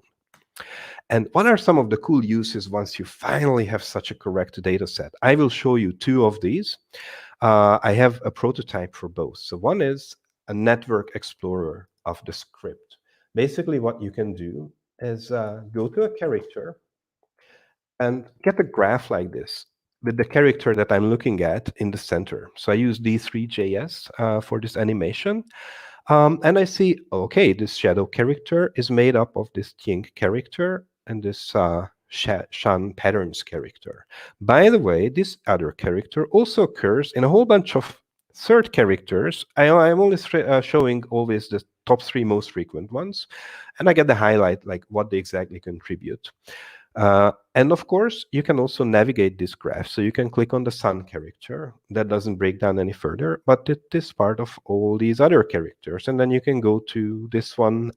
You also get a little bit of the extra information, verbally or more structured in the bottom left corner. So I think this is just a really, really cool way to present the Chinese script for what it is, a network of interlocking parts. The other tool, it is actually an iPhone app. It's kind of difficult to share my iPhone screen. I'm developing it in Cordoba, so I'm showing the same app in my browser, but just imagine this is an actual app running on an iPhone. I can either paste a character or just draw it. Very often, if you don't know what the character is, it's really hard to type it, so you need to draw it. Because we have the strokes, we can easily build a handwriting recognizer, which is what we have here. There is my character. This is the one that I showed you in the editor. So this is what the outcome looks like in a nice human readable form with some explanations. Again, here's the great advantage that shapes are first-class citizens. You can highlight whatever you want and just leave the rest in gray. This is all works automatically. I didn't need to hand draw these things. And of course, you can also navigate this. So you can go into this Ting character, get its own decomposition. And the really cool part is you don't just see the internal structure of specific characters. You also see, oh, and this one is a sound component in these other ones, which tend to sound like this. And by the way, it contributes some sort of a meaning in these other ones. So this way, you can see each component in context and get a much clearer idea of its role in the writing system. And basically, that's what I wanted to show you. I think it's a really exciting, but really huge project. The one question that keeps me occupied now is what is the best way to share a resource like this? So far, this is only private and with me. I've never put something like this out into the world, particularly not while it's still work in progress. So if you've done something like this, if you have ideas or any insights here, do throw those my way, along with any other questions. And thank you for watching. Thank you, Gabor. Thank you, Gabor. Up next, we have Jonathan Kingsley, whose talk is titled Reverse Engineer Your Ski Goggles for Fun and Profit. Jonathan is a software engineer by day and live production pyrotechnician and musical theater performer by night. His interests include hardware reverse engineering and information security. He has once set a swimming pool on fire. Please welcome Jonathan. Hello, everybody. So, let's get this show on the road. Hi there, I'm John. I'm here to talk to you about reverse engineering your ski goggles for fun and profit, an exercise which so far has involved a net loss and very little fun. So, who the hell is this Moonbat? Well, I'm John. I ski. I am well known for breaking things before they break me, usually when it comes to software and hardware reverse engineering. I am a professional pyrotechnician and a semi-professional bunny dad. Bun for tax. So, now that we've gotten all of that out of the way, who are Recon Instruments? Well, Recon Instruments were a Vancouver-based software company headquartered in this building, founded with the original intention of making smart swimming goggles. When that venture turned out to be harder and less lucrative than they anticipated, they pivoted to other forms of smart eyewear, actually beating Google Glass to the market by almost a full year. They then released, among other things, after the ski goggles, they then released cycling glasses in the form of Jet, which I would make the argument actually makes you look even less cool than Google Glass somehow. And the piece of hardware that we're mostly going to be discussing today, the Snow 2 Smart Ski Goggles. And these puppies were everywhere. They got stocked in Apple stores. They had official integrations with GoPro, Oakley, Smith Optics. At the time, a lot of people in the snow sports corner of things were really going nuts about these. Like they were a real hot ticket item for a while. And they are powered by this little box, the actual Snow 2. See, Recon had the real smart idea that if they were busy making the hardware, they could just get existing ski goggle manufacturers to make the goggles and then build this standard whereby the goggle manufacturers would just build a cutout into the goggles to slot the unit and battery in. So you could either buy the goggles off the shelf or pre-fit it into a pair of goggles that supported them, and off you go. Little bit like this. So this is generally what the kind of UI looks like. You have a little view essentially in the bottom right corner of your peripheral vision, and otherwise it's pretty much unobstructed. So big news. They do so well that they get acquired by Intel. They start to scale up production, release things like the Jet that we talked about earlier, and even announce partnerships to bring the Jet into enterprise use for things like repair manual access or improved stock picking. And then, almost exactly 2 years later, the bad news hits. It's at this point that the story kind of goes dark. Intel completely shutters not only Recon, but their entire wearables division, announces that they're discontinuing support for not only the hardware, but the software platforms that backed a lot of the functionality, and basically never talks about it again. So I always, having wanted one of these things, see that everything has kind of gone sideways for them and go, hey, these must be cheap and easy to acquire now. I'll just buy one and fix it up. How hard can it be? I would now, in hindsight, put that on my very rapidly increasing list of famous last words, because it turns out the answer to that question is really hard. So I start my search. I set up eBay search notifications for these terms that these things tend to show up under. I scour Reddit and Twitter looking for anyone who has ever mentioned owning one in the hope that they will sell it to me. And I trawl the internet with looking to find people who are willing to sell them. And after a long while of not being able to find anything, I start to get hits. I managed to track down the rarest of the rare, this modular Snow 2 on Kijiji in Canada, and convince the poor guy selling it that an extra $100 plus shipping is worth it to override collection only. I found someone selling a job lot of 5 broken units, which I picked up with the expectation that at some point I'd be able to fix them. I managed to track down a journalist on Twitter who was kind enough to send me his early review Jet for a small fee plus shipping. And I managed to find a few variants of the Snow 2 that surfaced on eBay, and I was able to snap them up. I also have the Snow 2s owned by a very well-known technology executive who I ended up in conversation with primarily because I cold DM'd him on Twitter after seeing a tweet he'd made 4 years ago about having them and did not know at the time who he was, and then proceeded to, I'll say, Google his name and go, oh, okay, that's novel. So somehow, through a series of blind luck and overpaying Canadians, I have managed to get myself a whole bunch of examples of this hardware, including some prototype and early release versions. So what now? Well, if you're anything like me, you have desensitized yourself to the cold, emotionally draining experience of cold messaging random strangers on the internet about ski goggles. So you do the same thing again, except with former employees. And I find one person who can't really say much because of NDAs and all that jazz, but gives me just enough information in terms of pointers of how things roughly should work to be able to start poking at the firmware sitting under the hood with these. So let's quickly run through Obsolete Firmware 101, or how to completely break your one-of-a-kind hardware pet project.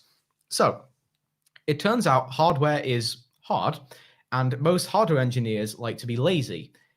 So you do a bit of digging, and after a while, you realize quite quickly that the main chipsets that all of these things use are based off of a reference implementation by Texas Instruments, specifically the Texas Instruments OMAP 3 board. And the O there stands for open, which helps us a ton, because it turns out when you base your entire family of stuff off of a really well-known standard for hardware, you can find examples of the kernel and bootloader for it. Thank you, shared hardware platforms. So we now have a method to run, it's essentially kickstart code running on these things. So how do we actually get to that point?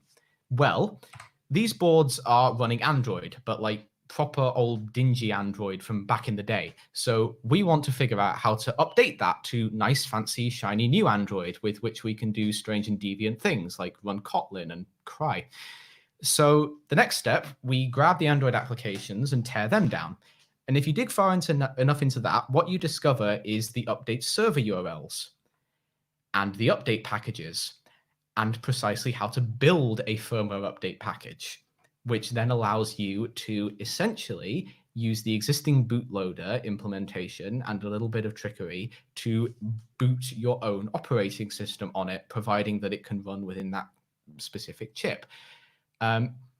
Now, this is slightly complicated by the fact that, one, the update system is unable to update itself due to not having an update server anymore, and two, the fact that I discovered very quickly that when you factory reset them, it sets it back to an even older version of Android than the ancient sarcophagus build that most of them shipped with, which means that you end up in this great situation where, after swearing into a mirror to restore morale a little, you figure out how to build an update package that can reset your factory reset, which you can only do by reverse engineering the unupdatable updater.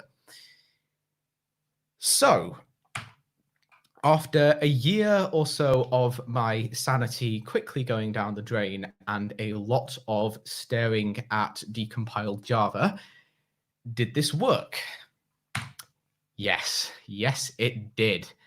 So, this all comes full circle now to the project that my shenaniganery here has become, which is OpenRecon. OpenRecon is an open source project. We're still in the very early days of this, especially because very few people actually have this hardware and can test it. But the goal with this that we're working towards is to build fully open source firmware, applications, bootloader code, and other infrastructure so that we can take these devices and make them amazing again. Because I still have a fundamental belief that these things are awesome, and like, frankly, trying to get a heads-up display anywhere near the cost of these things is near impossible. I'm reliably informed they kind of have a habit of really blowing people's minds when you use them, so I'm kind of sad we're not doing Bang Bang Con in person this year, because if we were, then I could have let you all try one on and have your mind blown for real. However, thank you very much for listening to my talk. If you want to find out more about any of the heavy technical detail in relation to this project or what I'm doing with Open Recon or outside of that, you can find me on Twitter here or on the Discord channel for this talk. Thank you very much. Stay safe and stay happy. Thank you, Jonathan. So this concludes the current session. We'll be resuming with the next session at 2:30. But since we do have a long break, I want to again take this time to remind you all again that we have NeighborBot, which you can go into to be matched to connect with somebody in the Discord group and as a way to meet and network people here at the conference. We also have voice channels and a virtual hangout room. We have a job search channel. If you're looking for a job, it'd be a great way to look at some of the postings that people have put up there. And we also have a conferencing session coming up later this afternoon that you can sign up for. This is a great way to talk about specific subjects and connect with others in those areas. I'll be posting links to all these different things in the general channel, so you can see, so you can keep track of all these links and all these resources. But thank you all for your time. Thank you to all the previous speakers, and we'll see you soon at 2:30.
Hi.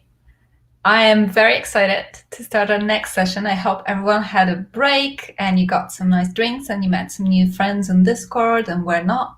So we're going to have 3 exciting speakers this session. And Omar Rizwan is our first speaker. He will be talking about playing Breakout inside of a PDF. Omar is fascinated by weird leftover details of file formats and by what those details say about a format's history. And he works as a researcher at Dynamic Land in Oakland, California. So excited to hear from you, Omar. Take it over. Hey, everyone. So I'm going to be talking about a project I did a few years ago where I made this PDF file that you just open up in Chrome.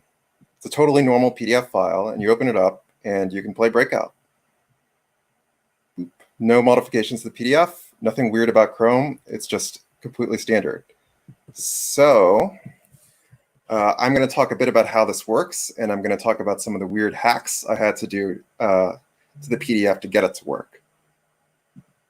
So first, I want to start off by talking a little bit about the PDF format. Because if you're like me, you've probably read a lot of PDFs, but you may not know that much about what actually goes into making a PDF. So it turns out that PDF is actually a really simple format. And you can basically write like a PDF in a text editor. This right here is a pretty minimal PDF, and it basically fits on one screen. And if you type this in and save it and open it up in your PDF viewer, it looks kind of like this. So at heart, PDF is a really simple format. But if you go and read the PDF spec, it's super interesting because it's kind of like looking at the rings if you cut open a tree. There's just all these layers of crap that you can embed inside a PDF. So we can do a quick tour of a few of them. You can put Flash files in a PDF. You can put chunks of web pages in a PDF. You can put functions into a PDF, like if you want to tell the PDF viewer how to render. Omar, 1 second. This is super exciting, but we can't see a screen. If you wanted to share something with us. Thank you. Okay, let me blah, blah, blah.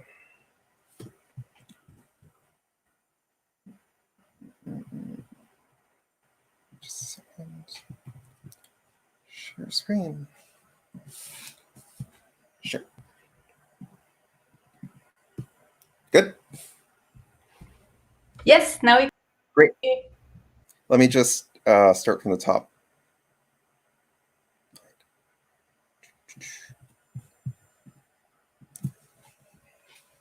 Cool. So I'm going to start by I'm going to talk about a project that I did a few years ago, where I made this PDF that you load up in your Chrome browser, and you can play Breakout inside it.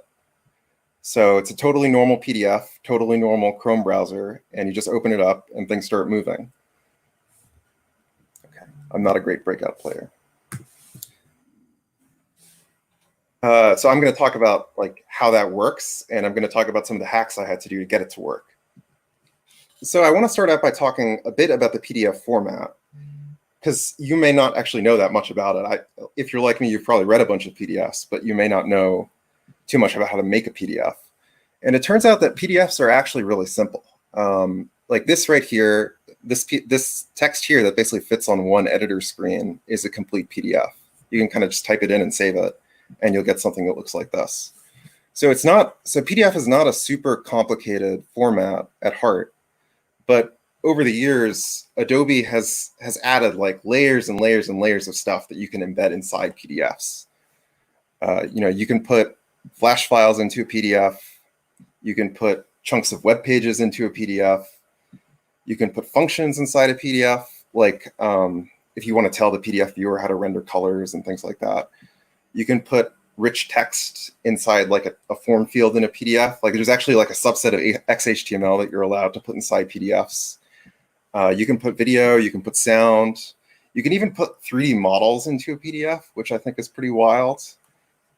But for the purpose of this talk, and for the purpose of making the Breakout game, what I'm interested in is you can put JavaScript into a PDF. You can put these things called JavaScript actions inside a PDF and make them run like when you first open the PDF or when you hover over something. You can write little chunks of JavaScript and put them inside, and then the PDF viewer is supposed to execute those. So let's see one of those right now. So what I'm going to do is I'm going to take that minimal PDF that I showed a few slides ago, and I'm just going to inject a little chunk of JavaScript inside. So what this JavaScript that I've added is going to do is, when I load this file in my PDF viewer, it's going to wait 2 seconds, and then it's going to show me a little pop-up box saying hello from PDF JavaScript. So load this up and wait 2 seconds, and we get our pop-up. So that's the kind of very basic minimal JavaScript inside a PDF. And now that you've seen that working, I kind of want to zoom in on this code a little bit, because it's a little weird. Like, if you've done browser JavaScript or Node.js, you're probably looking at this like, this doesn't match up with like how you usually write JavaScript. Like, it's the same JavaScript syntax, it's the JavaScript language, but the APIs are not the same that you normally use in a browser. There's this app.dot thing, there's this set timeout thing. This app.alert is in a string and not in a closure. So it turns out that the JavaScript that you can embed in a PDF is the standard JavaScript language, but the APIs that you call to do things are totally different. And Adobe has this whole spec, it's 800 pages, that's the reference just for PDF JavaScript calls. And if you dig around in it, you find, for example, the set timeout function that we were calling earlier, and it has a capital O, for instance, whereas the one in the browser obviously has a lowercase o. So just tons of little things like that are totally different. But it actually gets even weirder than that to make this breakout game, because I've been showing you these PDFs in Chrome, and this reference is for Adobe Acrobat. So this is like what you're supposed to do if you're a PDF viewer. But Chrome actually only implements a weird subset of these APIs. So like, I went and I dug around in the Chrome source code, and I found like the places where they implement the PDF functions that you can call from PDF JavaScript. And it turns out that a lot of them are just like not implemented by Chrome for security reasons, or just because Google didn't bother to implement them because they weren't important to whatever they wanted to do with a PDF viewer. So we're in this, to make this breakout game, we're in this really weird situation where not only are we not using the normal browser APIs that we're used to, we're not even using the specified PDF JavaScript APIs that Adobe says you're supposed to have. We're using Chrome's weird subset of Adobe's weird PDF JavaScript APIs. And this brings up like a lot of very strange problems and workarounds that I needed to do to get this to work. So I'm going to talk about 3 of them. First, how did I like draw things in the first place? Second, how did I take mouse input? And third, how do I like get the screen to refresh clearly? And that'll make more sense after I go through the first 2. So first, how do I like draw the ball and the paddle and the bricks, and how do I get them to move? Because, you know, if you're in the browser, you can just use Canvas, or you can use SVG elements or whatever. There's like a bunch of ways to draw things normally inside a browser. But in PDF, you don't get any of that. So it turns out that the one thing that Chrome does let you draw is text boxes. So this green box here is actually a text box, like the kind of form field that you would type into in a PDF. And it turns out like this is basically all you need to make a breakout game, right? You can just make a lot of text boxes. So if we go look at this game again, it turns out that everything here is actually just a text box. So that solves our problem of how to draw things. But it doesn't solve the problem of how do we get input, right? Because to play the breakout game, we're constantly moving the mouse left and right. So how do we know where the mouse is on the screen? But it turns out that this hovering trick with the text box also gives us what we need to track the mouse position, right? Because all we need to do to know where the mouse is just make a ton of really tall, thin text boxes. So if you zoom in here, you can actually see the individual text boxes that I'm using to track the mouse position. So that's how I figure out where the mouse is I just figure out which of these really thin text boxes are you hovering over. But you can see that this starts to bring up our third problem, which is that Chrome doesn't really expect that you're drawing new things when a PDF is open. It doesn't expect that this thing is going to move. And so when I move this paddle, it actually gets smeared all over the PDF surface because Chrome doesn't know to clear away the old paddles. So that brings me to the third problem, which is how do I tell Chrome, hey, I've drawn a new paddle. I want you to clear away the old stuff. And to solve that, I used, again, just a giant text box. So what happens is I move the paddle around. As I move the paddle around, there's a giant text box in the background that just flashes. Here I'm having it flash pretty slowly, so you can see how it clears away all the old paddles every time it flashes. But in the actual game, I do the exact same thing, just a lot faster. So as I'm moving the paddle here, there's just a giant text box that's flashing many, many times a second, clearing away all the old stuff. If not for that, it would be smeared all the time. And with those 3 hacks, and with the ability to write arbitrary JavaScript to run all these things, that's basically all you need to make a breakout game. And that's all it takes. Thanks. Awesome. Thank you, Omar. That was amazing. Our next speaker is Sasha Sion, and the talk title is pretty long, so let me read that out. Obelisk and the Known Unknowns, or the art of fumbling through your side project to create something incredible. Sasha, when he's not getting himself into trouble committing to side projects, he's working as a software engineer in Toronto, Canada, so he's a fellow Canadian like me. In his spare time, he also likes to get lost on motorcycles in far-flung corners of the planet, demonstrating that he really is a masochist beyond redemption. I hope you'll have fun presenting to us, Sasha. Go on. Thank you. Hey everyone, as I was just introduced, my name is Sasha, and I am terrible at finishing side projects. I'm never able to finish them. I don't know why, but it's something that I've always struggled with. But a little while ago, I started geeking out on one fixation in particular, which is signage. It's one of those ubiquitous objects that we don't really think about much in general, like chairs. Like I just wanted to create something with signage. And I kind of came across this company called Breakfast in New York that they've been manufacturing flip disc walls for art installations. These are like the kind of signs you would see in train stations for schedules. This is a piece by Japanese artist Masaki Yokobe. I think he's using one of their walls. He doesn't actually document, but I believe he's using one of their walls. It looks like it. And I just thought this was like a phenomenal way of experimenting with the medium. I wanted to make something like this. But the problem is I have no clue where to start with this. I've never done any fabrication before. The idea of taking on something that is so totally out of my wheelhouse sounded impossible to me. But for the past while, I've been working in project consulting. And in that time, I've started really geeking out on process, helping clients identifying their roadmaps, milestones, and kind of like how to take on projects that really aren't in their wheelhouses. And so I kind of knew that I needed an MVP. And this is the story about how going through that process, I kind of shaped my exploration of the problem and ended up with, something a little unexpected, and something that I didn't really think was a direction I would go in when I started. So the first conclusion was that if I'm going to take on this project, I know that my strengths are in software and not hardware, and that means I need to reduce the hardware factor and maybe learn a little bit about hardware along the way. And after a bunch of research, I came across the idea of using LED modules. These are the kinds of modules that you would find used on electronic billboards in places like Times Square.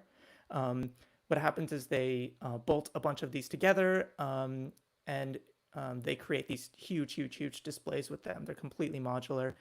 It turns out there's some really cool advantages for these from a hardware perspective. For one thing, they're really bright. On average, these panels are about 6,000 nits in brightness. Your average computer monitor is about 300 to 500 nits. So these are somewhere on the order of 10 times as bright as a computer monitor because they need to show up bright in outdoor spaces. And another really cool advantage is that they have a unlimited refresh rate. They basically can update as fast as you want them to update as long as your hardware can support it, which means you're not limited to 60 hertz. If you want to be doing something in 240 frames per second, you could be doing that, which, 90 hertz and 144 hertz monitors are becoming popular now. So that's something that, like, if you've experienced one of those, you see that the fluidity of those displays is actually really, really interesting. On top of that, they're not really high. They don't have a high resolution, which can be seen as like a detriment, but also they have this really great like pixel aesthetic to them that we can kind of play around with. So I kind of really like hooked onto this as something that I could play around with. So just a little bit of background about these panels. They're essentially raw LEDs. They have no real intelligence behind them. As I said, they're used mostly in commercial situations. They're custom installations done by professionals. They're generally controlled by specialized hardware. And they're generally aren't well documented as a result. I don't know if it's just because the manufacturers keep that documentation close to their chests, or it's just that they don't have any reason to publish that documentation. I think they just generally don't think there's a public desire for it.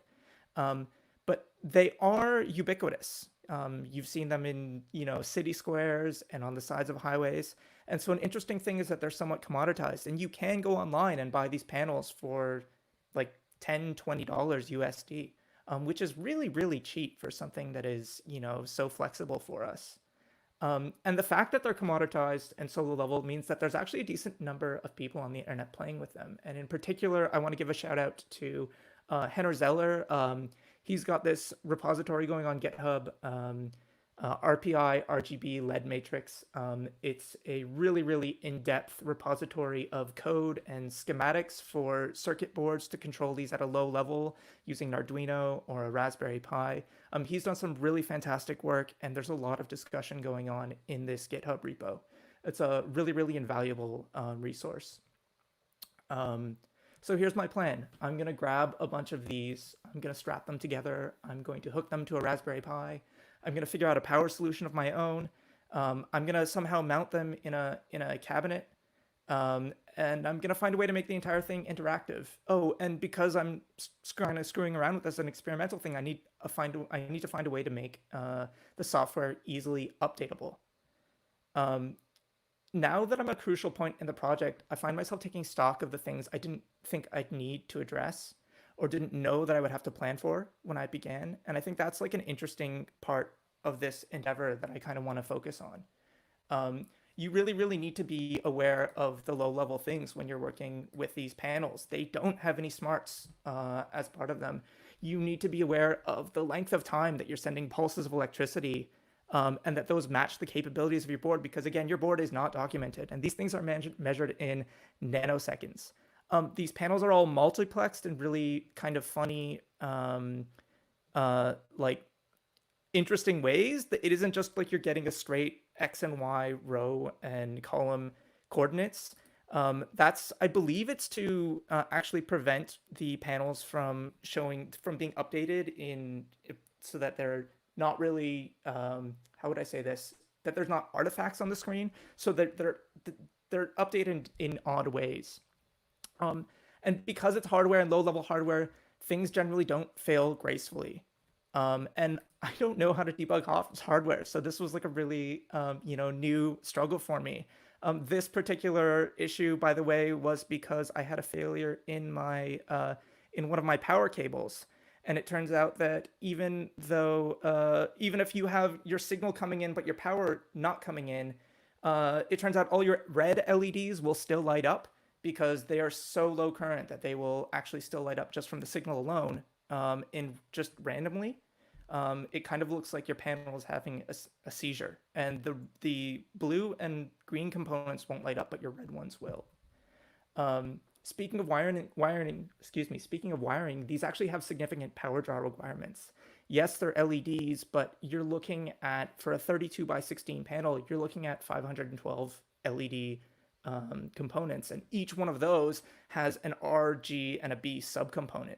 So you're looking at typically upwards of 50 watts of draw per panel, which means that when I was building a custom wiring harness, that meant I had to break out a soldering iron, a voltmeter, and a night of research understanding how not to burn my house down, plugging 200 watts worth of undocumented electronics from China into my wall. And like we're all at this point, and we haven't even gotten into the software. We always talk about kind of just doing this little bit and that little bit.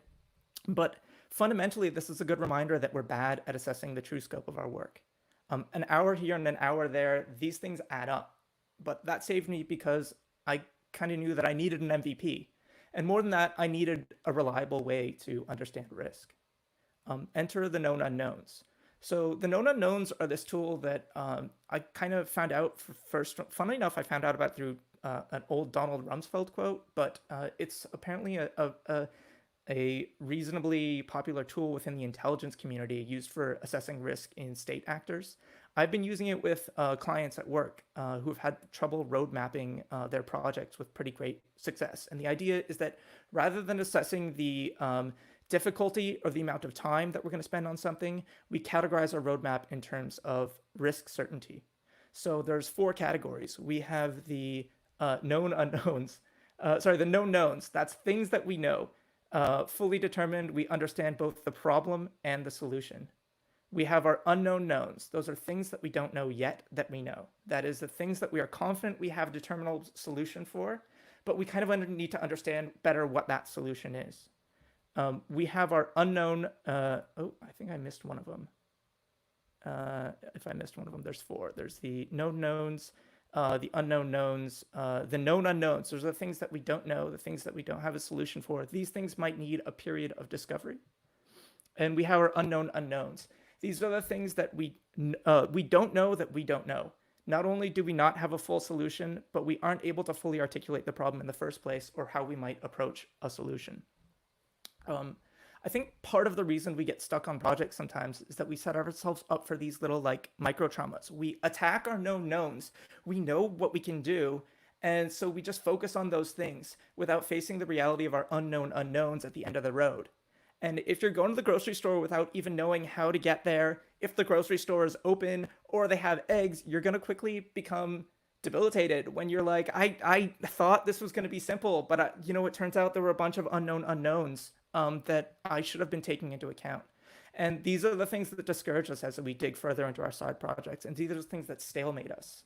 So if we think of our problem space as a set of known knowns and known unknowns, we have a direct set of implied actions for every challenge we see on the horizon. If we know our unknown unknowns represent high risk, we must make them a known quantity or get rid of them. So get rid of them. In particular, I want to give an example from this project, which was the problem of working on control. I wanted to make this interactive. So when it came to the idea of integrating controllers, I kind of had this thought of, okay, so I want to hook up controllers. Do I go USB? Do I go Bluetooth? That means I need to get the drivers installed. Oh, the Linux, the Bluetooth stack is a mess. I'm running everything on Node, so I need to use a Node PID package, but it's not very well supported. And I'm on Raspbian, which has kind of got like this niche driver situation. And I looked into using these Xbox controllers that I had in my closet, and it turns out they don't really work well at all.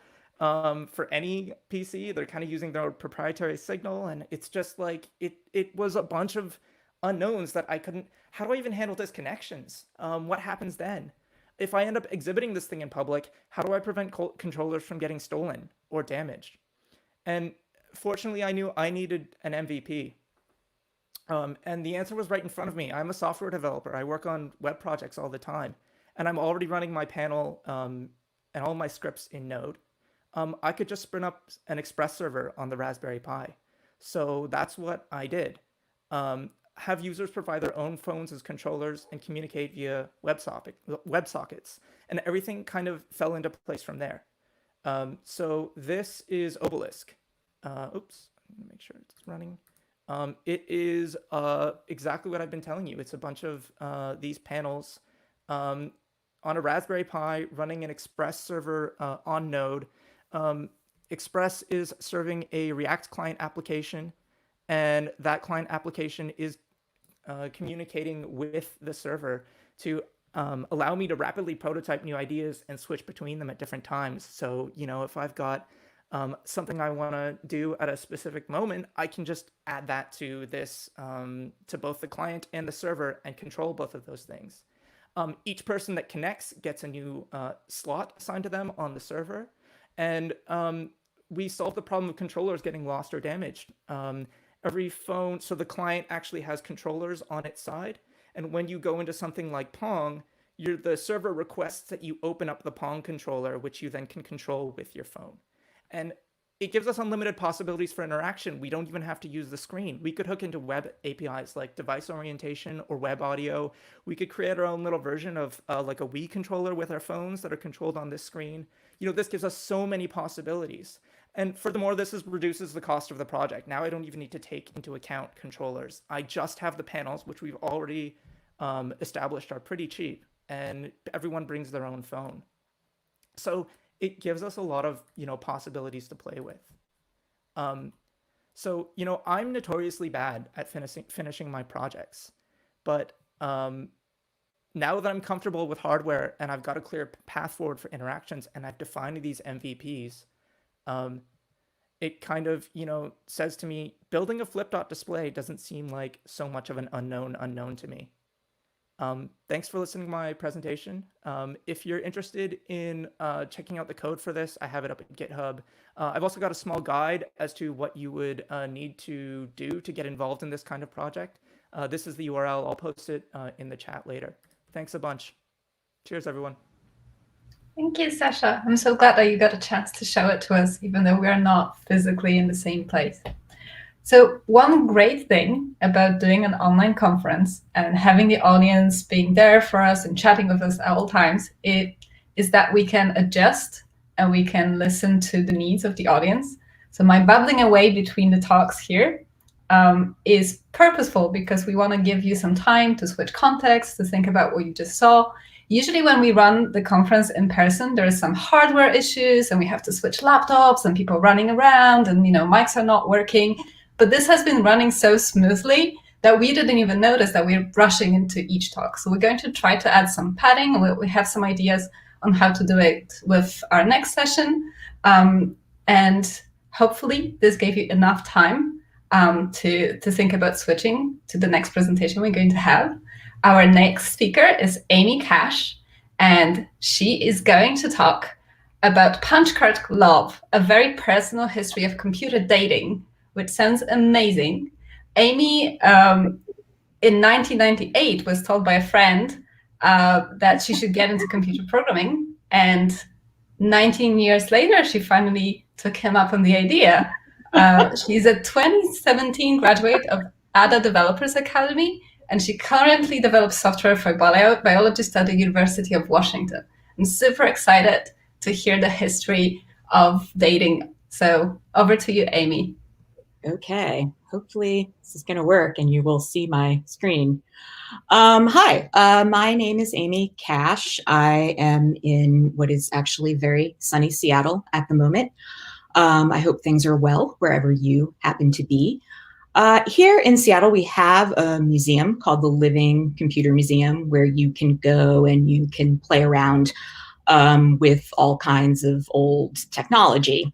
And the first time I was there, I thought how, in addition to being a guest, I really could be an exhibit at that museum because I'm sort of my own personal living computer museum in that my parents met on a computer date back in 1968. These are the nice people and the nice technology that got them together from something called Project TACT, Tactical Automated Compatibility Testing. The way my dad told this story, he said he was on the bus.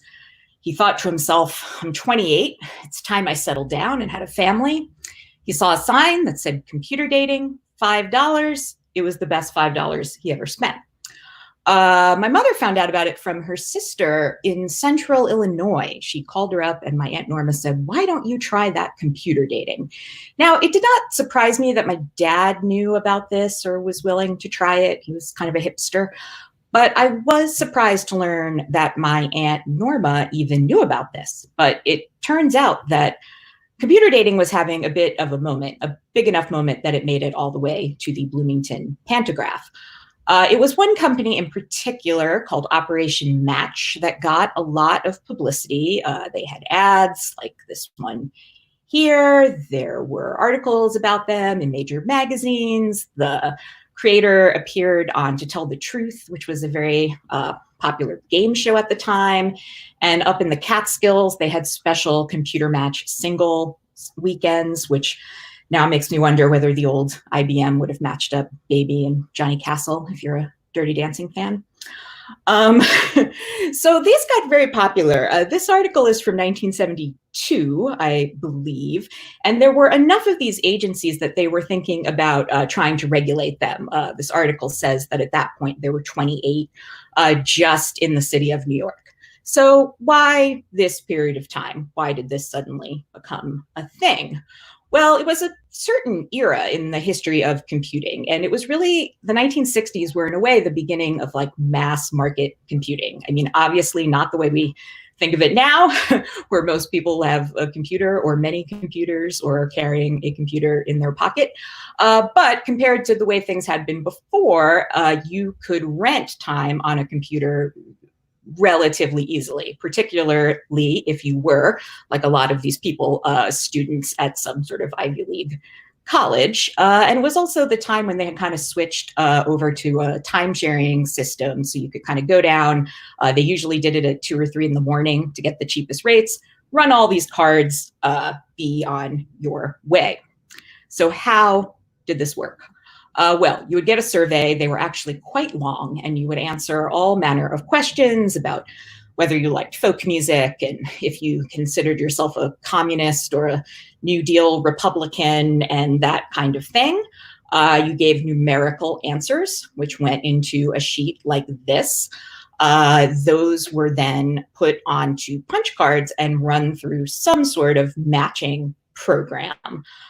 So how sophisticated were these programs? Well, they ranged from Project Flame here, which was basically a scam. The guy just took the cards, shuffled them up, made the matches, and collected the money, which, to be fair, I guess, to him, isn't that far from what the folks at Operation Match were doing. According to the guy who started it, they basically grouped people together by geography, then by age, with older men, younger women, and then by height, with taller men and shorter women. And then the matches within those groupings were fairly random.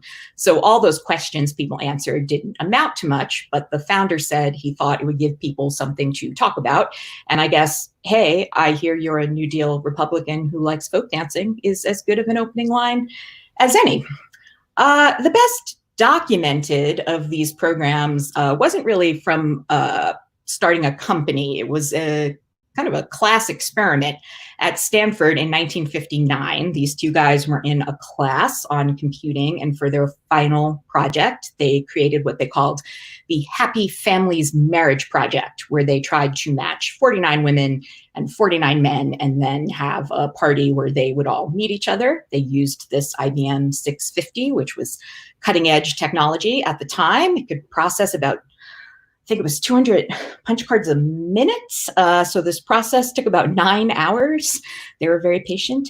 And their system was kind of brute force. They compared all the answers from the men to all the answers from the women. And then they computed what they called a difference score. And the people with the lowest difference score were deemed to be the most compatible. But there wasn't any sort of like best fit or optimizing. Basically, they took out the couple that had received the lowest score. Then they looked for the next couple. They took that couple out. So by the time you got to the end, the last two people, they were perhaps not so scientifically matched. In fact, it turned out to be a woman in her 30s with several children and an 18-year-old college freshman. And, you know, love can happen anywhere, but that was perhaps not the best footing to get started off on. Now, as sort of dated as this tech looks and seems, what I really found when looking into this is that the social mores of the time seemed even more dated to me than the technology, kind of by far. You know, they had very traditional notions of what dating was, of what men and women should be like. They only, of course, offered this service to heterosexual couples. It wasn't till the 1980s that really changed. And while they did give you a bunch of options to put in for your race, pretty much everyone in the ads looked kind of like these two. Well, the women definitely looked a lot like the women there, or like these two, they were kind of the poster children for Operation Match, but they were deemed a poor match because he was 18 and she was 20, which was considered way too old. Then, like now, too, they didn't really always consider all the possible things that might happen once this got started. So, for example, it was not too long before these forms that had all these women's names and addresses and phone numbers got into the wrong hands, and people were trying to kind of sell them off to anyone who might want them. So, as soon as computer dating began, there were already these kinds of issues. Now, the company I talked about a lot was called Operation Match because that is the one that got all the publicity. It was a couple young guys at Harvard. Everyone loves to report about young guys at Harvard inventing something. In fact, this article here about the social network said, oh, all the social media stuff comes from these Ivy League schools. And these guys were very proud of their kind of Ivy League existence. One of their rival companies at MIT made fun of them, saying, you know, his questionnaire was much more sophisticated and used much more sophisticated vocabulary. But despite all of this posturing, in fact, there was already a pretty successful computer dating company anyway, that was not run by anyone from the Ivy League. It was run by a working class woman in London named Joan Ball. She had been in the marriage broker industry and found out she was really good at matching people. And her partner heard about computer dating and she decided to try it. It took her a while to track down some programmers that would create a program for her to do this, but she finally did.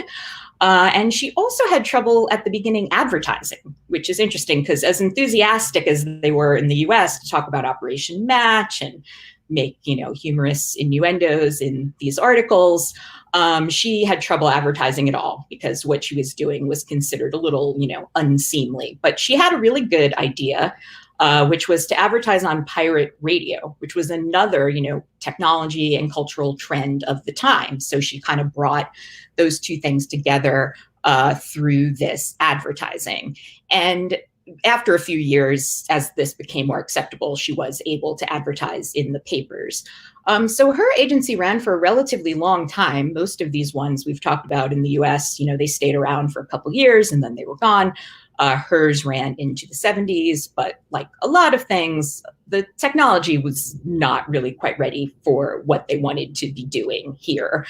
They kind of needed to wait for it to catch up. So most of these places did not last very long. However, as I said, kind of to start off with, I know about two people for whom this worked out quite well. There they are in the center at their wedding, my parents. And although my mother, I think looks like she's about to be thrown into the Sarlacc pit whenever I look at that picture, I can assure you they were quite happy. So this ancient technology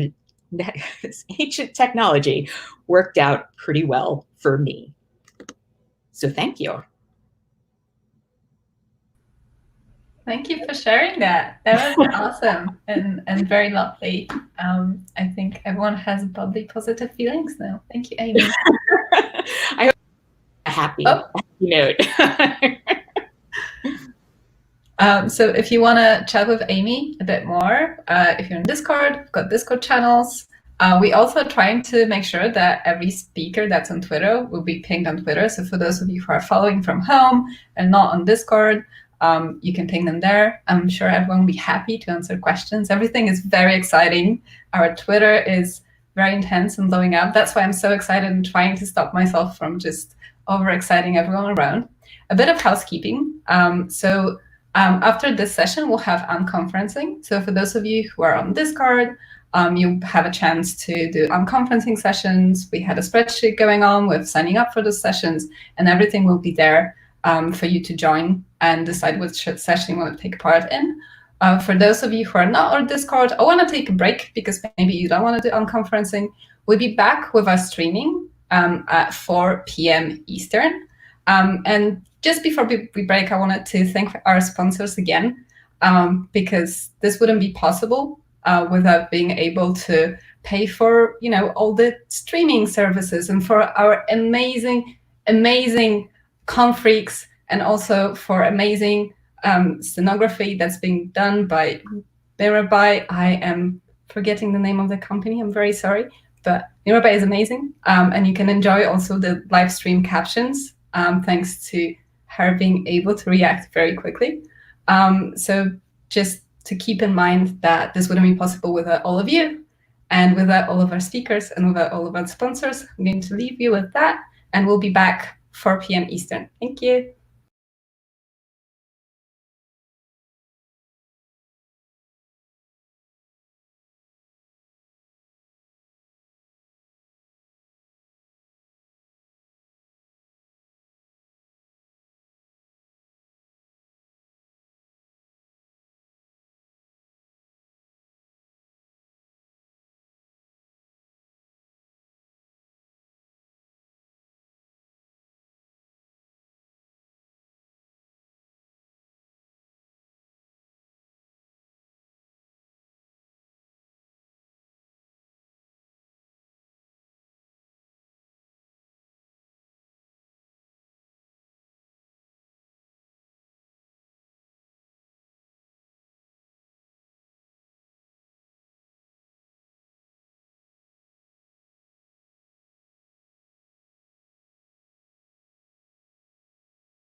Hi. I hope you all had a great unconference or a break, whatever you choose to do.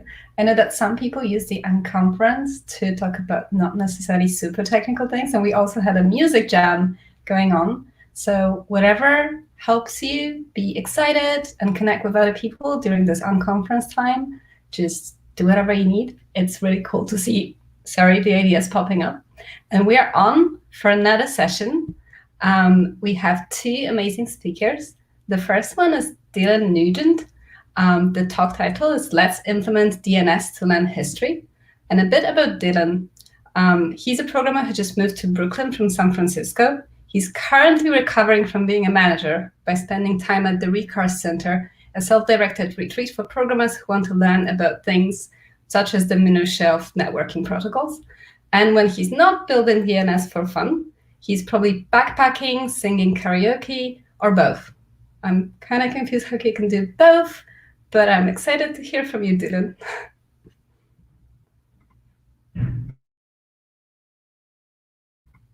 I don't think we can hear you. Sorry, my microphone was muted. Awesome. Can you hear me now? Excellent. Thank you, Alicia. Hey, everyone. I'm Dylan. And yeah, let's talk about some DNS. So first off, just a quick overview of what DNS is. You might find yourself on a website and you might ask yourself, how did I get to this website? And there's a lot of answers to that question, but a huge part of it is something called the domain name system, or DNS.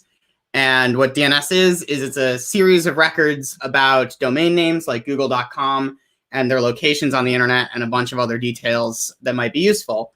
So for instance, if we have a client and we want to know where google.com is, we'll go and talk to a resolver. A recursive resolver is one of the two major types of DNS servers on the internet.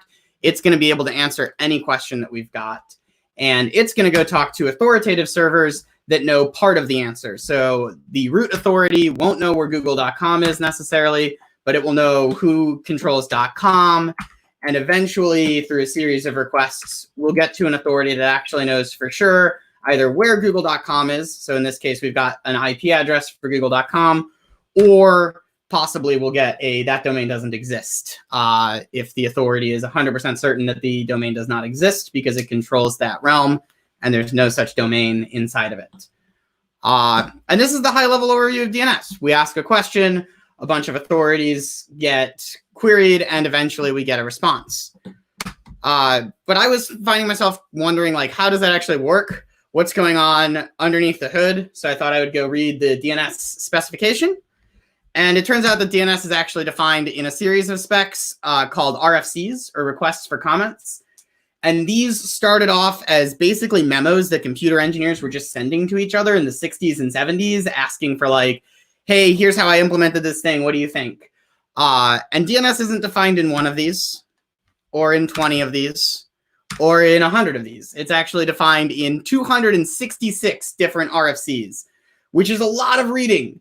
And it's a lot more reading than I felt like doing. So instead, I decided to approach things like an archaeologist.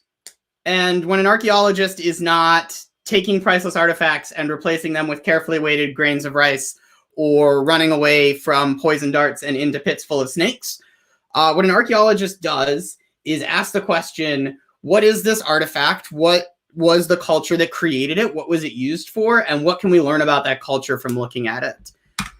And so if you start looking at the DNS RFCs, you will eventually wind up on this one. This is RFC 1035. It's kind of the main DNS RFC. Almost all of the other ones reference it in some way. And it's a very long document, and it's got a lot of details in it. But it wasn't really meant to be read front to back, though you could do that. It was meant for people who were implementing domain name servers. And so that's what I did. I created a name server and went through the document and tried to build one using it. And this led me to discover a ton of really cool and fascinating things. So for instance, those answers that we saw earlier, this is the packet format for them. So we've got a name like google.com, which is a series of labels. So Google.com, and then the root label, which is just a label of length 0. And then we've got a bunch of other information here. We've got the actual data. So in this case, this would be the IP address. One of the things we've gotten here is this time to live. And this tells us how long we can keep that answer and assume it's still valid before we have to ask the question again. And something I noticed when I was reading through this is that it's a 32-bit signed integer in the resource record. And I was wondering what would happen if it's negative. Like, what does it mean to keep something for a negative amount of time? And then I noticed this red errata exist up in the corner of the RFC. And it turns out that there is an error in the document, and they actually meant to write unsigned. And something that I find kind of fun is that this was discovered in 2010, almost 30 years after this document was originally published. And this is a reminder that these documents are written by humans. Humans make mistakes. Not every design is an intentional design decision. And also, a lot of the design is motivated by the time period and by how people are thinking about things. So DNS grew out of literally just emailing people lists of hosts that were on the internet. Like UCLA would send out an email and say, or probably this was even before email, but would send out a message to a bunch of people and say, like, here's a bunch of servers that we're running, here's their addresses, update your local address books. And DNS was built to be kind of a centralized way of managing all of those addresses in a time period where the internet looked kind of like this. It was first defined in 1983, and it wasn't even really the internet at this point. And everyone on the internet at this time was an academic institution or a government agency or a large corporation like Bell Labs. You didn't really have commercial and consumer usage of the internet. So they didn't really think about security at all. Like, trust was just kind of assumed in the internet of this day and age. And as a result, we got a bunch of new DNS RFCs that were published in the mid-2000s. To the newest of these was actually published just a year or two ago, to try and add security, because the concerns of today's internet are really different from the concerns of the internet or ARPANET of the 80s. And what I find really interesting is that even these are sometimes outdated now. Like DNSSEC was developed in 2005. And over the last 15 years, we've seen substantial differences in what we care about when we talk about network security. And it's really easy to look at like something like DNSSEC and say, oh, it's broken or it doesn't make any sense. But it makes a lot more sense if we understand kind of what was going through people's minds at the time and how the culture around security has changed and how they were trying to adapt this existing system that had assumed that trust existed. It's also really cool to see what things people planned for. So because the internet was kind of a new thing, they put this class field into DNS, and they were like, when we develop something better than the internet, we need to have some values to put those in there as well. So this can run on different types of networking protocols that don't necessarily rely on IP and TCP as their backbone. That didn't end up happening. This is a 16-bit field, so there's 65,000 possible values for it, and every DNS record uses this internet value pretty much. We also had the idea that domain names would be case insensitive very early on. So if you type capitalgoogle.com into your web browser, it will still go to the same website as if you type it lowercase. But we didn't have a full understanding of character encoding. Unicode wasn't developed until 1988, I believe, or late 87. And so we didn't really know what this meant. Like, there were a lot of code pages and things like that. And so DNS labels were allowed to just contain arbitrary bytes. And the DNS implementers even warned against treating it like it was definitely a valid ASCII code point. So they had to publish something clarifying what case insensitive means if we can't treat something like a valid ASCII code point, because that's kind of confusing. One of my favorite consequences of this is, since any byte is valid, the period character itself is valid inside of a domain name, which the period in google.com is not actually part of the domain name. It's a label separator. So it tells us that Google is underneath com, and that docs, for instance, in docs.google.com is underneath google.com.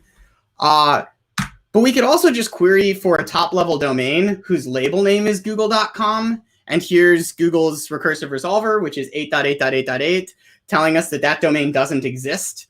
But what I find kind of funny is Wireshark didn't anticipate this query, so it's not formatted any differently than if it was a correct query for google.com, but we can actually see that what I queried for was the escaped google.com in full, and that's why we get an NX domain there. So yeah, there's like a lot of weird, fun consequences that arise from the things that people wore and weren't thinking about at the time that all of these specifications were developed. And the note that I want to close on is I think a lot of these things are often frustrating for us as developers. Like we run into them and we're very confused as to why something would possibly work this way or what could be going through someone's head to make them design a system that's so obtuse or has all these weird clunky things on it. But all of the tools that we use, all of the technology that we use is developed by humans and developed in contexts. And I think that if we approach a lot of these problems like historians and anthropologists, we can get this, and archaeologists, we can get this idea of why the tool was built this way. And I think it can also give us a lot of information about how to build future tools and how to design them to be more resilient and the kinds of things that we should be thinking about when we design our tools and think about how people might use them in the future. So thanks, everyone. Like Alicia said, I'm currently at the Recurse Center. I recommend checking it out if you liked this talk. And also, I know my parents are watching, so I just want to say Happy Mother's Day, Mom, and Happy Anniversary, Mom and Dad. And thanks, everyone. That was my talk. Oh, that was lovely. Sorry, I was just laughing because you did remember it's Mother's Day, and I would totally forget that if I was a speaker. I would be too excited and too stressed about speaking. So thank you for your talk. That was pretty exciting. I think it's time to mention another advantage of doing this online, apart from not having to fly everyone to New York and make sure they have a place to stay and have a place to go and all those organizing things that were causing a lot of stress sometimes because you want to make sure that everyone is safe and sound. That's off our plates and we don't have to worry about it. The other thing that we can benefit from by having this conference online is being able to pre-record talks and make sure that this is more accessible to speakers all around. And they don't have to worry about not being able to show up, and we don't have to worry about them suddenly dropping off the call because the internet is not working as expected. So I think it's pretty awesome. I know it might be a surprising experience to come to a talk and sometimes have it recorded and sometimes have it on live online. But I think it's pretty good because it allows us to just welcome anyone to this community and allow them to have a great talk. And without further ado, the next talk is by Phil Warren, who we actually did pre-record. That was why this whole intro was right now. I don't think Phil is joining us to say hi, but I know that he's definitely on Discord if you want to chat with him. And his talk is going to be about recreating photography of the 1850s in a digital world, cowboys, principal component analysis, and one vengeful volcano spirit. There is everything in this talk. And a bit about Phil. Phil works in R&D in image technology and enjoys adventures, eating things, and meeting people. He wants to explore and see everything and discover new ways to do so. And his skill set does not include competently hang gliding or playing a singing saw, but he's tried it anyway and hopes to try many more esoteric pastimes. So this talk sounds like it touches on a lot of esoteric things, and I hope everyone has fun watching it.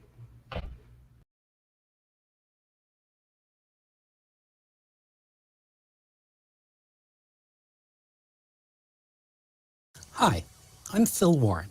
I'm a research engineer who works in the field of imagery, both capture and display. When I'm not in the lab, I do the exact same thing, but with my own cameras, and I'd like to share with you a novel new exploration I'm working with. Have you ever thought about cowboys in the Old West?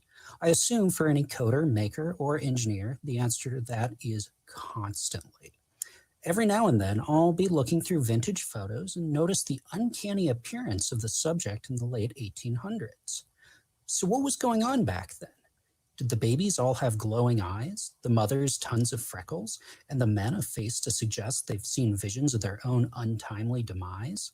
Why do all the photos of the era look like bizarro Lake Woebegone? I would like to know why these photos appear this way and what we can do to recreate this imagery using digital tools. This is the problem we're trying to solve today. Well, it turns out this appearance has to do with the sensitivity of tintype photography. Tintype involves dousing an exposure plate in a variety of chemicals and instantly creating what is, basically, a vintage Polaroid picture on an iron plate, never actually tin. Even the work of modern tintypists recreate this ridden hard and put away wet look, like this modern photo of a cowboy. Talking to modern-day tintypists and color scientists, I discovered that these photos had a different look because they capture a different spectrum than what the human eye or a modern camera would capture. You see, when we see things with our awesome human eyes, we're observing a portion of the electromagnetic spectrum, represented here. Light has a wavelength, like everything on the electromagnetic spectrum, and we can perceive everything ranging from violet, around 400 nanometers, to deep red, around 700 nanometers. Interestingly, our human eyes are only catching a certain range of those light photons raining down upon us like droplets of splishy, splashy color.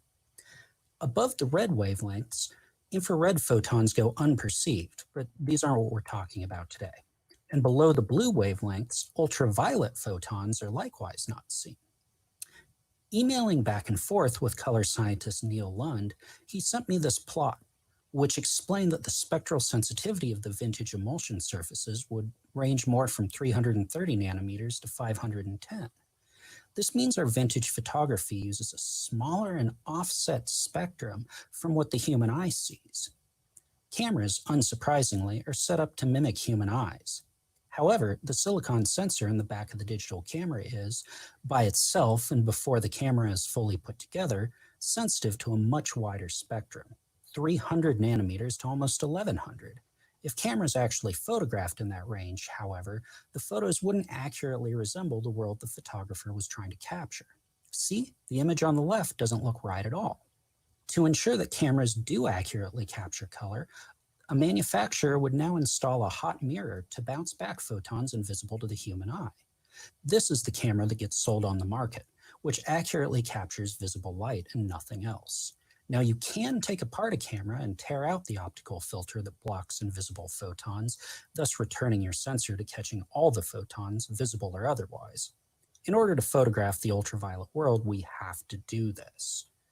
If we want to photograph in this vintage exposure spectrum, we can use some moderately expensive filters.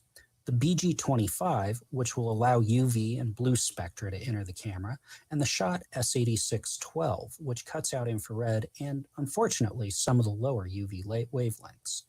There's only a few lenses that have been made that don't block UV light, but luckily Nikon's ultra-cheap 50mm f1.8D lens is one of these lenses. Unfortunately, even though our camera can now see how UV light bounces off a subject, we don't have a great UV light source unless we're photographing in the broad daylight, in the tropics. Now, the xenon bulb inside of a flash can, theoretically, deliver light from about 250 nanometers up, but has a series of protectionary filters to keep a user from hurting themselves. This means one could, theoretically, do the same exact thing that we did to a camera to modify a light source, and strip out components that would destroy the photons we so desperately need. Now, some flashes have treated bulbs that require a dip in hydrochloric acid to remove the UV protective treatment, but frankly, that sounds both dangerous and needlessly exhausting. Instead, I just use cheap off-brand flashes, which only require me to pop out the sheets of glass and plastic in front of the bulb. Now we're firing from 250 nanometers up into infrared.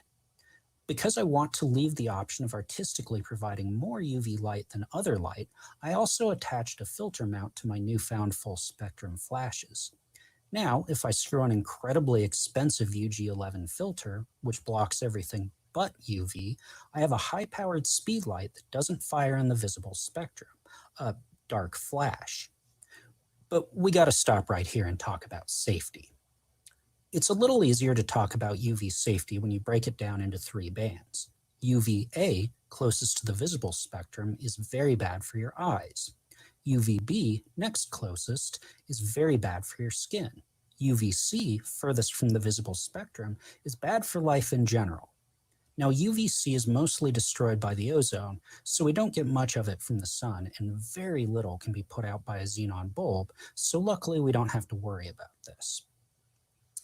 I cobbled together a quick little mask using an Arduino Gemma, some quick circuit Python, a dual UV sensor Vemel 6075 chip, and an Owl Princess mask, complete with tiara.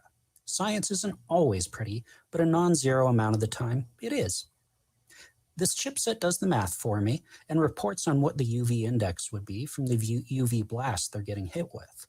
I have it return anything more than a negligible amount of UV, with the sensors right where my eyes would be. At 1 p.m. today in LA, the UV index was 10, enough to get a solid sunburn and even skin cancer. So arbitrarily, I'd like not to come anywhere near 10, even though these flashes fire for 1/1000th of a second.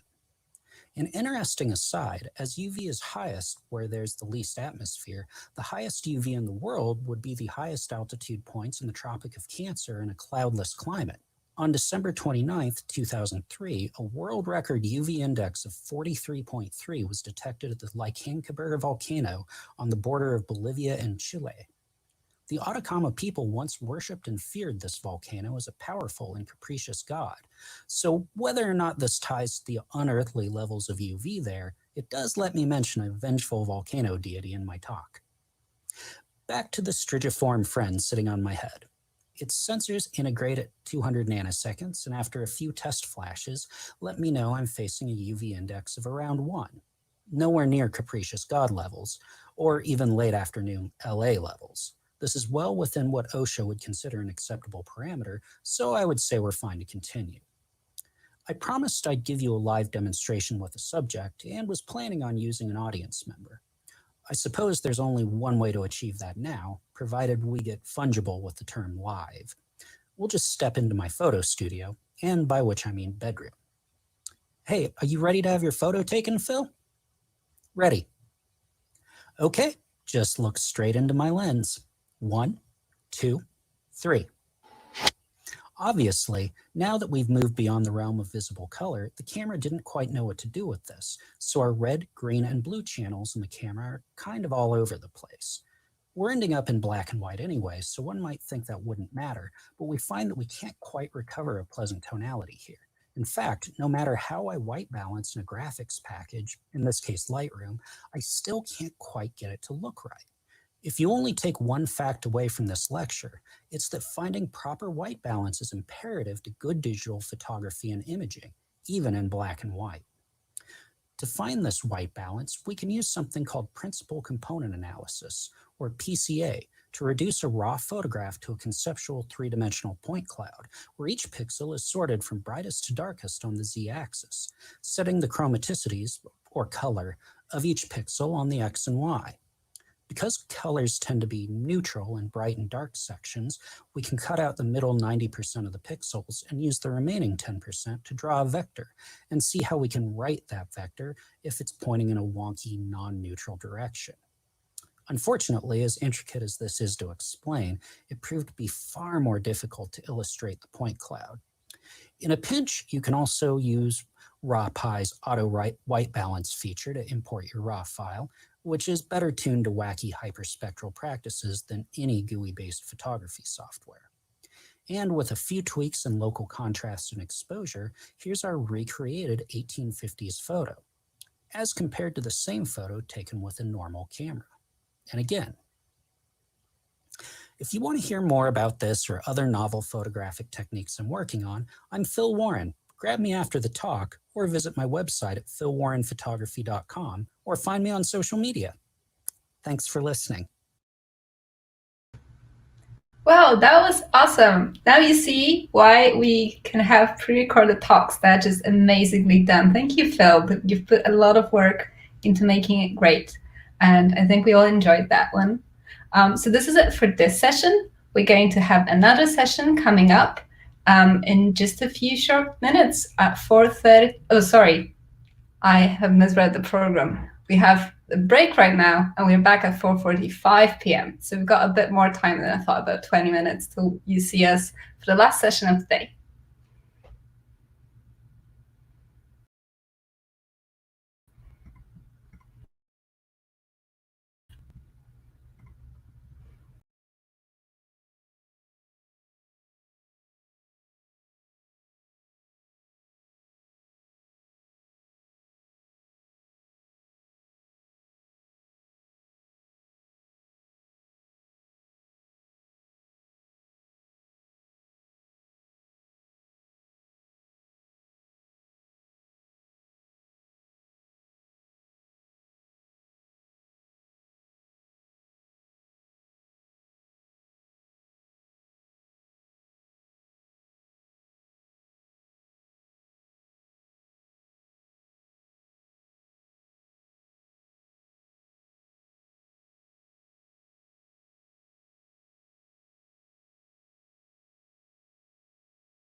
Hello, everyone.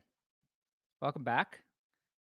We're just getting ready for the last set of talks for the day, and I'm very excited about them. And then we're going to have, I believe it's 3 more talks in this section, and then we'll be done for the day.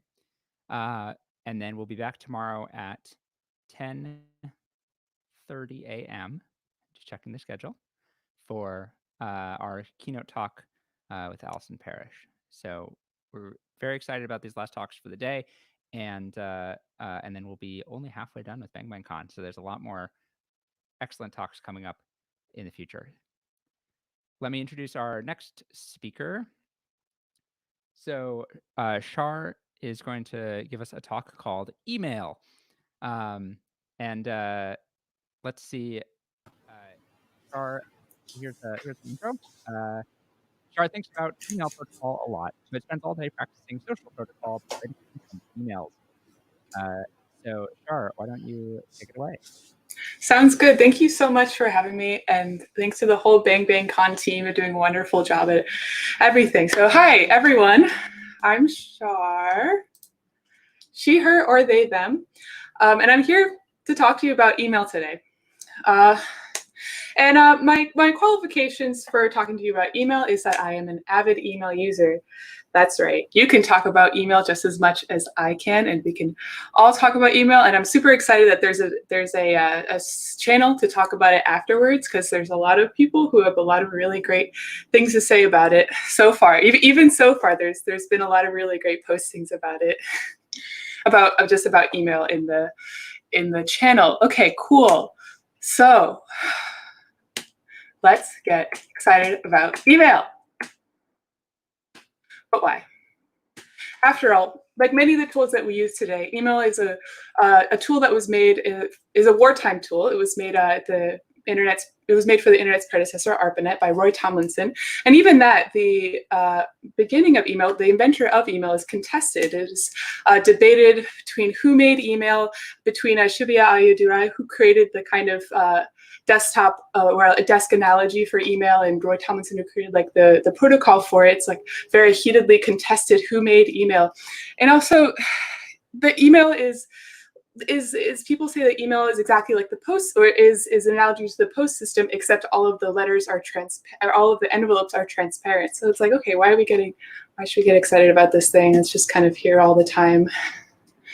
And also there's spam email. Of course, this is one of the lowest voted Stack Overflow questions, how to send 100,000 emails weekly, because everyone just hates spam mail. Why do you want to send 100,000 emails weekly? They don't even talk about it. It's really funny. Okay, so why? Well, email for me and many others is the only method of long distance communication that doesn't necessarily have to rely on a big tech company or the government. You could debate both of those are for profit. And so technically you can run your own email server, this is the reason what got me excited about email in the first place. I've just recently started kind of investigating it. I guess like recently in the span of email, it was born in the 70s.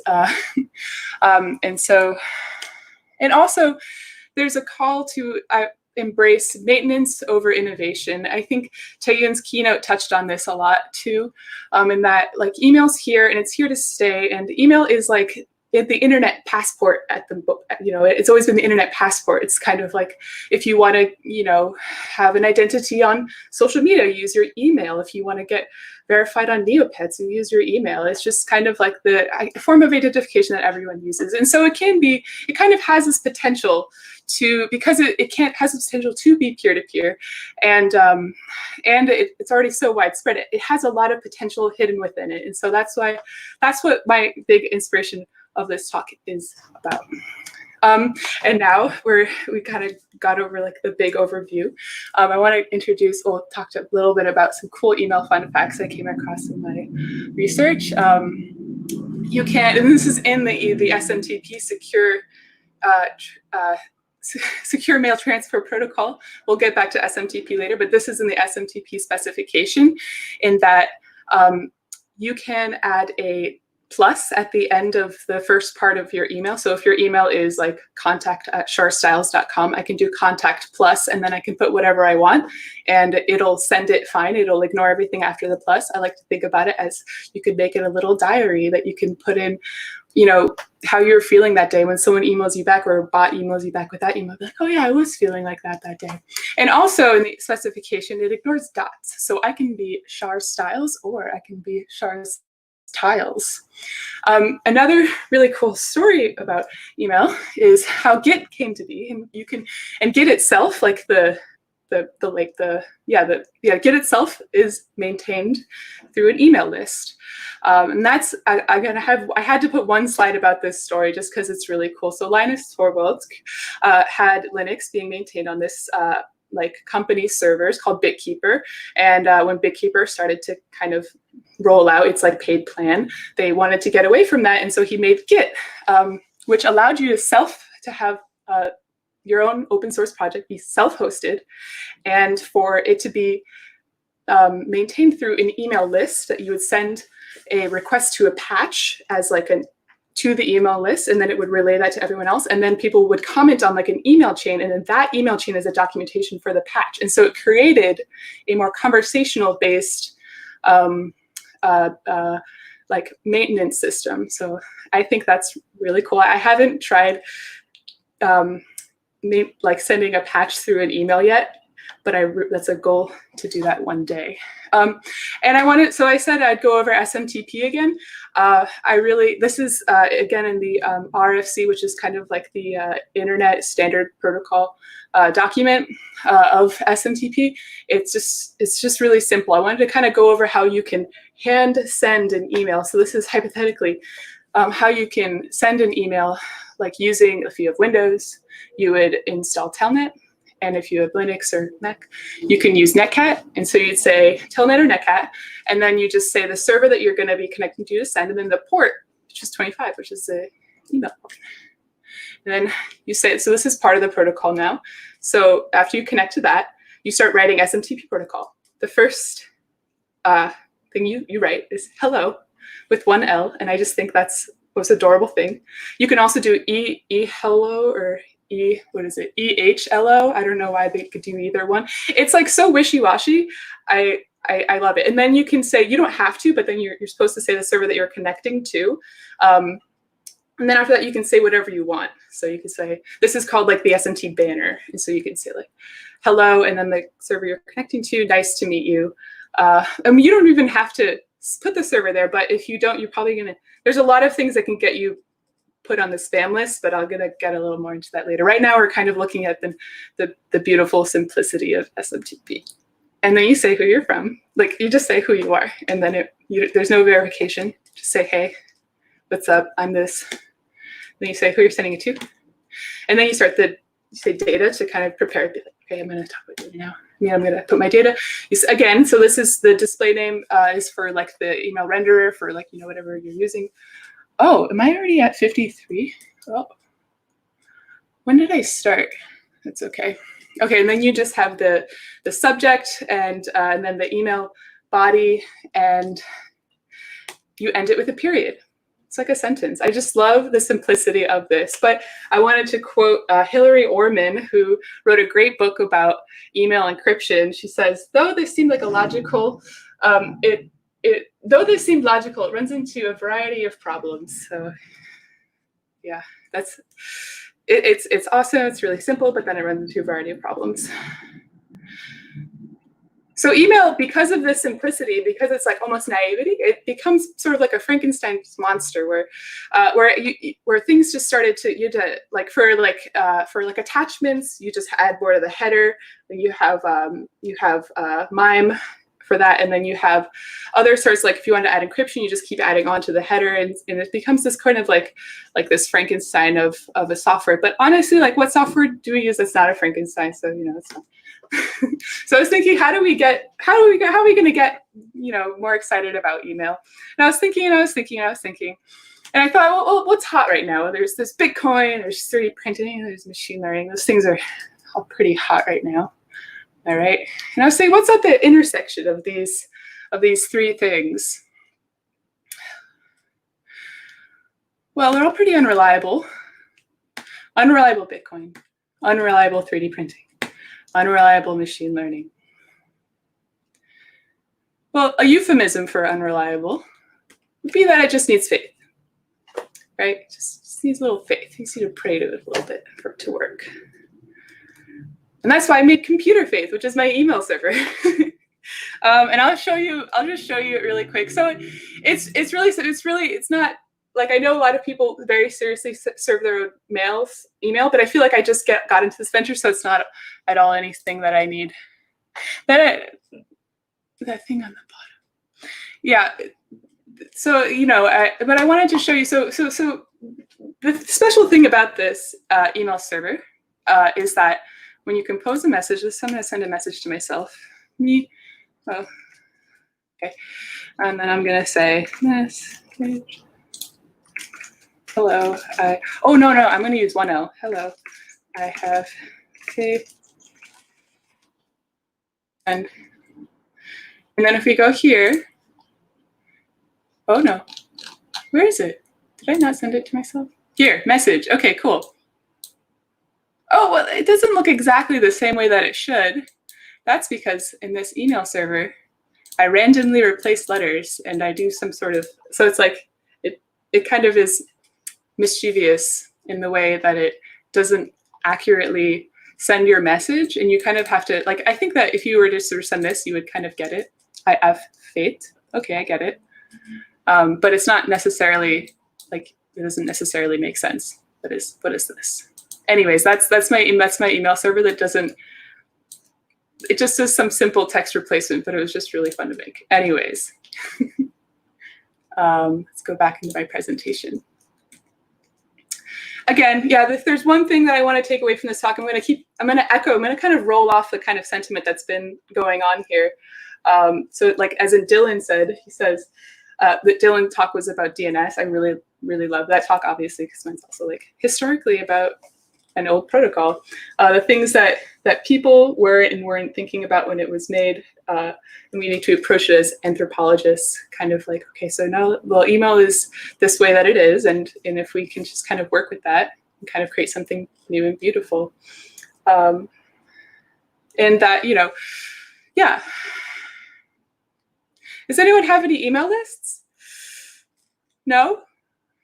Start one if you so desire. And please, this is my call to use the email Discord channel as a way to kind of put your email list, because I think that I've been starting to like subscribe to all my friends' email lists, and it really made my inbox a nicer place. I have an email list. You can join it if you so desire. Oh, yeah. You can join that. I don't know if you want to, but you can if you do. It's just going to be like updates and thoughts and stuff like that. Very meandering. Okay, thank you. And do I have?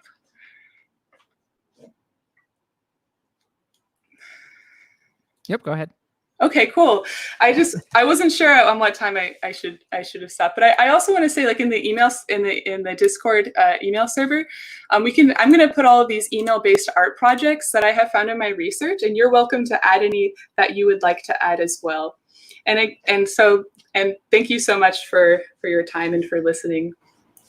That's amazing. I like my mouth was like frozen into a grin the entire time. I love the ASCII art. So thank you so much for that talk, Char.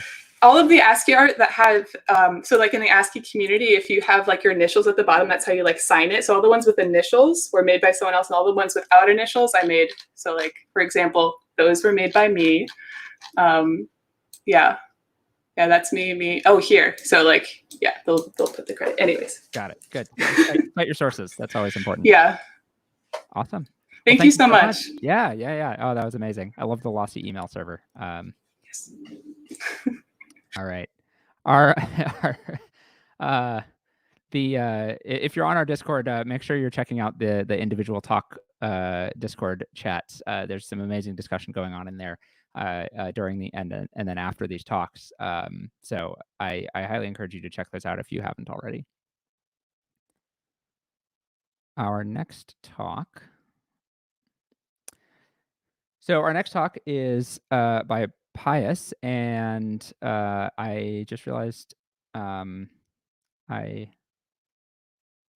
want to make sure that we are all set for that. Pius, is Pius in StreamYard? Hello. Hi. Yeah, I was not able to procure a camera in the great shortage of 2020. Yes. So you're going to have to do it like this. Okay. All right. Well, we'll make it work. And thank you for making it work without a camera. So I'll give you a short introduction, then we'll let you go. So Pius once wanted to study history, but is now working towards a PhD in computer science at the University of California, Riverside. His research involves developing strange versions of route planning algorithms for transportation networks and sometimes, more broadly, algorithm engineering. Take it away. Okay. Hello. Good evening or good afternoon, depending on which time zone you are in. And since we are talking about computing, and at the heart of computing lie algorithms, so I will present to you an algorithmic problem and two solutions to it. After every solution, I shall run a fairly optimized implementation of the algorithm written in Rust, and we shall see how well the solution performs in real time. So this is a 10-minute talk, and it has two demos. So let's begin. Okay, a graph. Okay, just a second. Sorry. Yeah, a graph is composed of nodes, edges, and edge weights. Of course, we know that.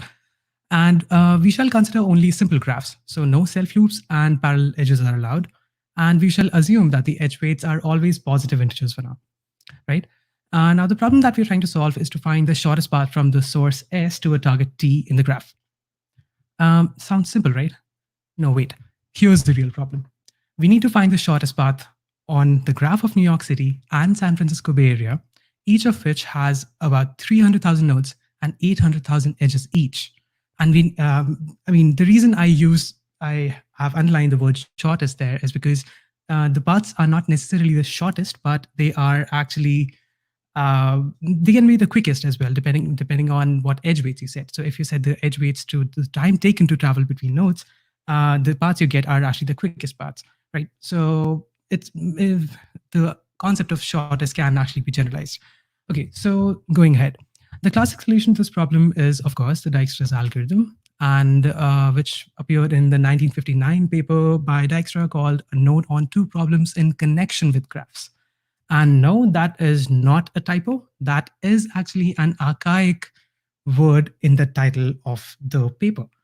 And I'm glad that computer science has reached a milestone where we can find papers with archaic words in their titles. Anyway, let's move to the algorithm.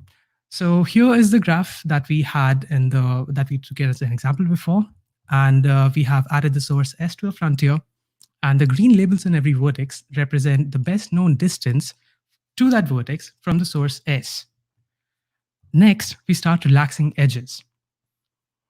On each iteration, we take this shortest edge incident on the frontier and add the destination node of the edge to the frontier. Add the destination node of the vertex to the frontier, and update the labels on the nodes adjacent to the new frontier if needed. For example, in this node here at the top, the label was updated to 5 from infinity because we found the shortest path from S to that node via this node, which has a shortest path, which has a total distance of 5, right? And on the other hand, we did not update the label for 4 because the new path that we found to this vertex was actually longer than the earlier path we already knew, right? So we repeat this till the target T is found or we run out of nodes. And the complexity of this algorithm turns out to be order of V square, which is from Dijkstra's original paper. But over time, it has been improved. If you use Fibonacci heaps, the best known complexity is order of V log V plus E, right? And now, if you think, we can do slightly better than this, though.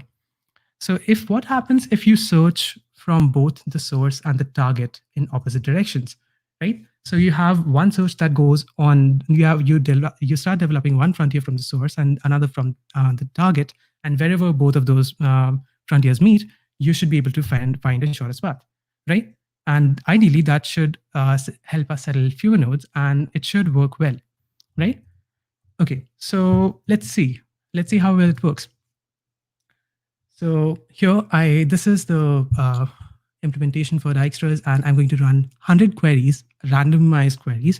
So we don't know from which edge to which, from which vertex to which vertex it is going to, the query is. But we see that on average, it takes about 13 milliseconds per query. And this is a graph that has 300,000 vertices and about 800,000 edges, right? And maybe if it could be a fluke because we just had 100 queries, right? So let's run it a couple of more times. And every time you see that the time, it roughly takes about 13 to 14, approximately 10 milliseconds per query, right? Okay, these are milliseconds, but I promised you microseconds. So we need to do something else. We need to do better than this, right? So let's move to contraction hierarchies. In 2006, the Center for Discrete Maths and Theoretical Computer Science at Rutgers took up the shortest path problem as a challenge. Research groups were asked to submit papers, and out of it came a whole host of speed-up techniques that could be used to make the shortest path computation faster. One such technique is called the highway hierarchies. Now, the idea is simple. The researchers posited that not all edges had the same importance in a road network. On one end, there were local edges that had low edge weights because the vertices were pretty close. And on the other end were highways with high edge weights because they connected nodes that were farther apart, right? This way, the authors created subgraphs within the road graph. There was a subgraph for highways, and there was another one for local roads, and there were a few other ones for the categories of road networks present in the network. Fun fact, Germany categorizes their road into 7 categories. I have no idea why, but they do. So routing now under this model becomes like driving. To travel long distances, you want to hop on the highway as soon as possible and keep driving on the highway, only descending to the local roads when you reach close to your destination. And this is exactly how our search worked when using highway hierarchies, right? Now, an interesting variant of this approach is called contraction hierarchies, or CH, where every node is given a place in the hierarchy. Once we have this hierarchy of nodes defined, we can start applying the operation that gives CH its power, shortcuts. So, explained simply, if you have a shortest path from, if U to V to W, for a vertex V, if U to V to W is the shortest path, then we add a shortcut from U to W. If you add this shortcut, any Dijkstra search that reaches the vertex U can bypass the vertex V altogether. This is called the contraction operation, right? Now, think about what we just did for a second. We added edges to the graph, and we made it bigger in order to compute the shortest path faster, right?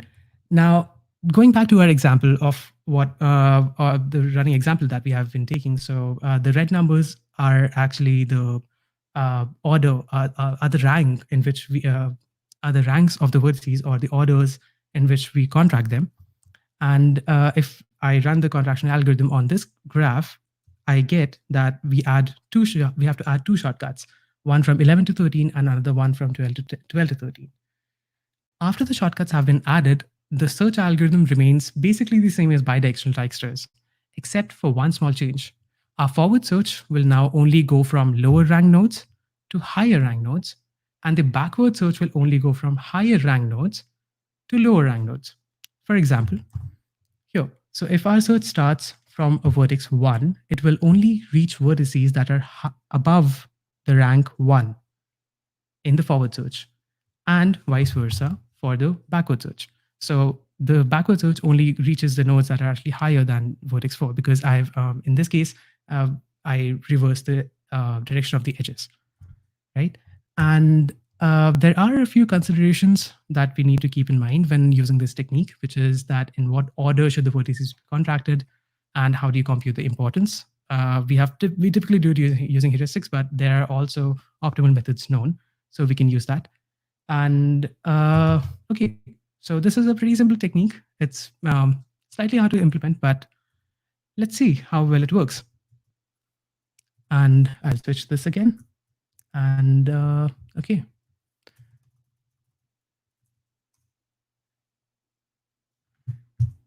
contracting, contracting, contracting, and here.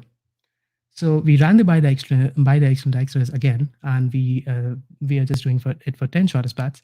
So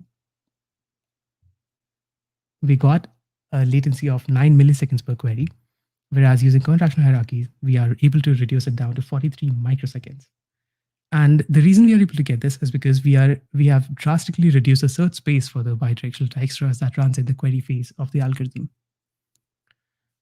Let's run it a couple of more times and see whether it actually remains static. So this is 100 queries, and we are getting again 13 milliseconds per query and 16 microseconds. And mind you, these are randomized queries, so I have no control over which shortest paths I'm actually running. And in all the cases, we are able to see about an order of magnitude of a speed up as compared to the bidirectional dextrose, right? So yeah, well, that was the technique I wanted to discuss, and I hope you learned something about algorithm engineering today. Thank you. That was amazing. Thank you for sharing that. Wow, that order of magnitude speed up, and then also the map of with the height of the road was very, very cool. Thank you for sharing all of that with us. All right, we have one more talk for today, the last but certainly not the least. Let me just make sure we're all set for that. Nick, are you around? Yep, good to go. Hello. Excellent. So Nick is going to share with us a talk called Quebec's 735 kilovolt power lines can survive the apocalypse, but can they run TCP? Nick is the co-founder of Monadical. Am I pronouncing that right? Mm-hmm. Yeah, that's right. Monadical in Montreal. His favorite bike paths all run under power lines. So I really want to know the answer to this question. Can they run TCP? Thanks, Serdy. Hi, friends. I'm super excited to tell you all about my latest favorite passion, Quebec's power grid, because it's surprisingly indestructible. But it wasn't always that way. So I want to start with a story, or rather 3 stories, of times that this massive system has failed.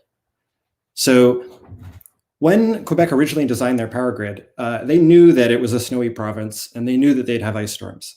So they engineered it so that every exposed surface could withstand an inch or so, 1.2 inches of ice buildup everywhere. So that means every wire, every pylon, everything could be coated in a full inch of ice buildup before their system would fail. Of course, that didn't last so long. So in 1961, they had an ice storm that knocked everything out, and then they upped the rating to 1.8 inches. And then, of course, in 1986, it happened yet again, knocked the whole system out, and they upped the rating again. So finally, they got fed up of everything getting knocked down, and they built it to withstand, I believe, 1.8 inches, which was way higher than anything else in the world, for context. Even Alaska or Siberia didn't have ratings this high, in particular because Quebec's snowfall in certain areas is very high. And then, of course, in 1998, the big one happened, the famous ice storm that knocked out the entire power grid yet again. And it was due to 2.8 inches of solid ice buildup on every exposed surface. 17,000 plus power poles had to be replaced, thousands of kilometers of lines, and of course, millions of people didn't have power. And it was so bad that they had to send electrical repair crews from North Carolina and South Carolina up to Quebec to help fix the system. And it took weeks for them to rebuild, and they learned a lot of lessons since then. So for context, in Quebec, all of the power comes from a small region in the northwest area of Quebec in the James Bay. And it's called the James Bay Project. And they set up several dams in the 1970s and then long distance transmission lines from those dams to cities. And the reason why this is interesting is because Quebec was the first country or region ever to do really long distance high voltage transmission lines.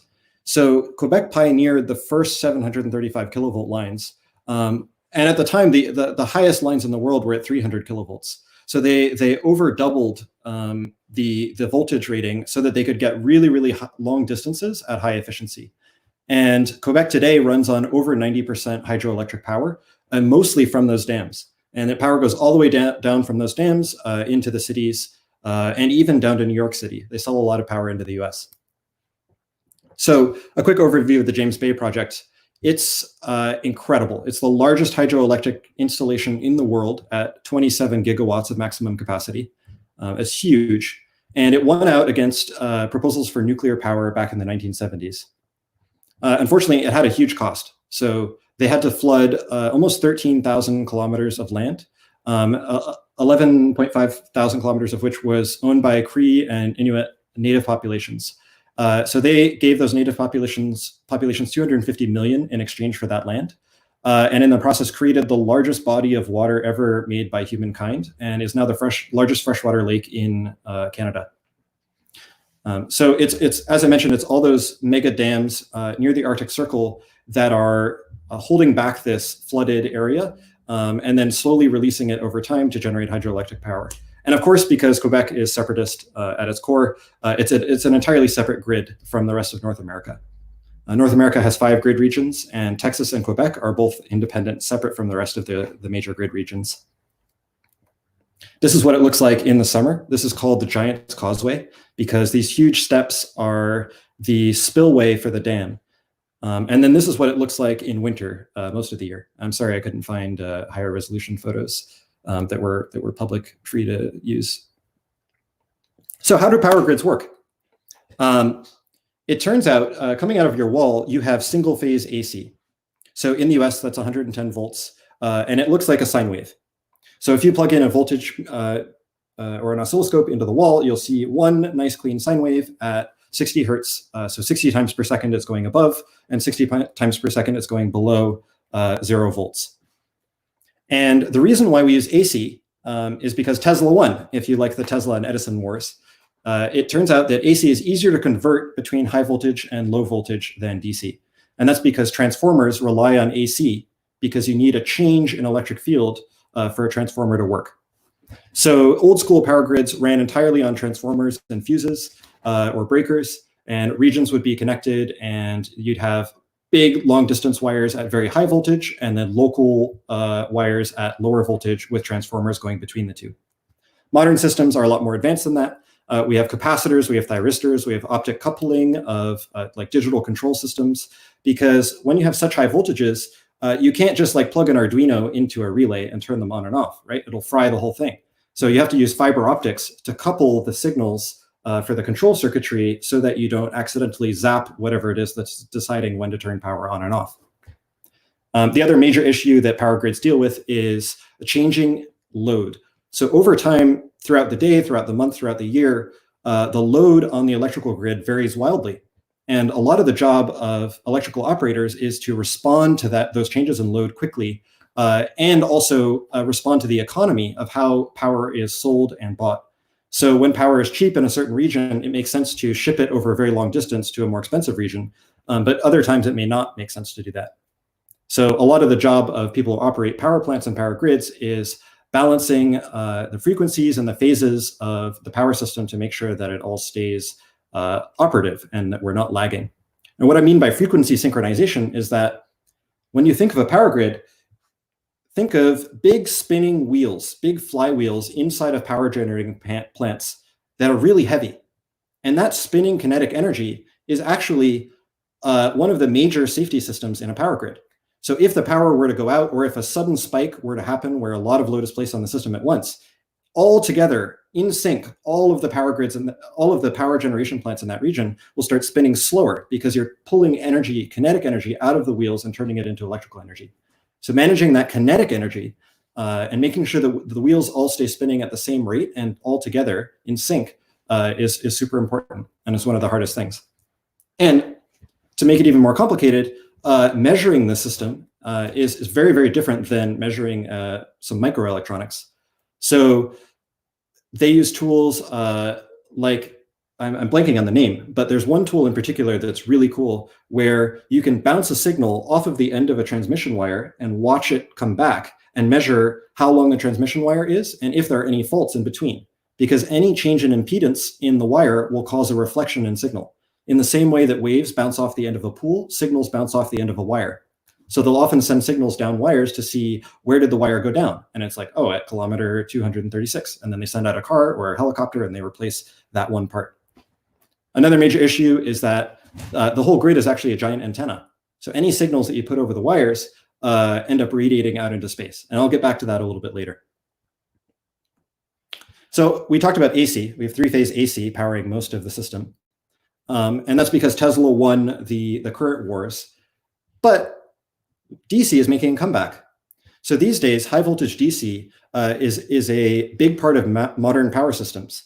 So Edison is actually coming back from the grave a bit because it turns out that DC has a lot of advantages over AC in different applications. So DC wiring is actually more efficient than AC wiring because there's no skin effect pushing the electrons to the outer surface of the wire. You can actually use the whole wire, including the core, to send electrons. So you don't need as much physical steel to run the cables as you do AC. It's also fewer conductors. It's only 2 wires, positive and negative, versus AC, where you have 3 phases and then often a return wire. It's also much easier to control digitally. So there's something called static varocompensation, where you have a very high amount of DC current available, and you have your normal AC system that's going to the rest of the grid. And then if any problems happen with the AC signal, like let's say it starts to lag, or there's not enough current to supply the grid, you inject DC current at exactly the right time in the phase, and you can boost and repair AC grids that are failing using DC current and some control circuitry, and that's much easier to do with DC than AC. So I touched on that a little bit, but one of the biggest positives of DC is that it's a rescue lifeline for other grids. So connecting Quebec and New York is actually a single high voltage DC line, the longest in the world, going straight from the James Bay Project Dam all the way down to New York City. And off of that line are little interconnects to local grids. And if ever one of those grids accidentally shuts down or loses power, they use the DC line because it's not in sync with the rest of the grid. Remember, all the grids have to be in sync together. Positive, negative, 60 times per second together. But DC doesn't switch. So when they have that DC line coming down, they can use the DC to restart all the spinning turbines and generators in a power plant that need energy to start when the rest of the grid has gone black. So when you have a full blackout, like if anyone remembers the New York blackout of a few years ago, you actually need power to restart the system. You can't turn on a power plant unless you have power to bootstrap it. And this is something we see in software as well. Sometimes you can't start the database server until the auth server is started. But what if the auth server relies on the database server for some of its functionality? You end up with circular dependencies. So one of the major benefits of high voltage DC is that it helps you break those circular dependencies by introducing an extra source of power that you can use to restart systems that have gone down. And the last thing is super cool, I think. Quebec, I think, is one of the only places in the world that does this, but they'll actually short circuit the power lines and run high voltage DC on them for 30 minutes to melt all of the ice off of the wires. So they'll send thousands and thousands of megawatts down super long distance wires over thousands of kilometers, and they'll literally just get them hot until the ice melts off, and then they reconnect them back to the rest of the grid, and business continues as usual. That's a very unique feature of Quebec's power system, is this de-icing based on high voltage DC. So the question that you all came here to have answered, can the power lines run TCP? It turns out yes, and people tried to do this for a long time. And actually today, there's a lot of signals running over power lines still. So at different frequency ranges, there are different signals, and they're coupled onto the power lines using capacitors. So just like with radio in the atmosphere, you couple signals with capacitors because capacitors help you filter certain frequencies above a certain range or below a certain range. So on our power lines in your house and around the city, there are a bunch of different frequency bands. The lower frequency bands tend to be used for home automation or reading meters or small, like low bandwidth things. And then around the 1 megahertz range is where you start getting Ethernet over power. So you have wall adapters that plug into your wall outlet in your house, and you can send Ethernet over your power lines in your house to somewhere else in your house. But of course, that signal degrades with distance because of capacitative coupling between lines. So that Ethernet signal bouncing around in your house's power lines probably doesn't make it to your neighbor's house because maybe there's a transformer or something else that it has to go through. So that's a bunch of signals. And then the real question is, can we send internet over really long distances with broadband? And yes, they tried to do this. This was called BPL, long distance broadband backhaul over long distance power lines. And the issue, the reason why we don't actually see this happening today is because it turns out astronomers get really, really mad. The whole power grid is a massive antenna. And when you send megahertz or gigahertz signals on this massive antenna, you completely drown out everything else in noise because it's the largest, most effective antenna there is. So today, we actually don't run internet over power lines over long distances because of the interference issues with all the other systems in the world.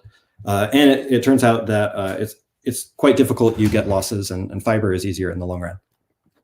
So this is what like a long distance broadband over power line setup looks like. You would inject it and then pull it off the lines close to the house. And every time there's a transformer, you have to extract it and then re-inject it on the other side of the transformer, because transformers aren't good at coupling frequencies that aren't the frequencies that they're designed for. So what does this have to do with software? Just to wrap this up, there are a lot of lessons that we can learn from large grids and how they engineer around failure and dealing with failure. So grids are designed as modular systems. All the interconnects between grids are standardized internationally. There are common pieces that are plugged in and used all over the place. The frequencies are standardized. There are 5 grid regions in North America, and there are others in Europe, and they all communicate with each other in relatively standardized ways, save for a few regions that are special cases. It's a distributed system in the true sense of the word. You have all the same issues as you do with software distributed systems. You have time synchronization issues. You have to elect leaders to decide who comes back online.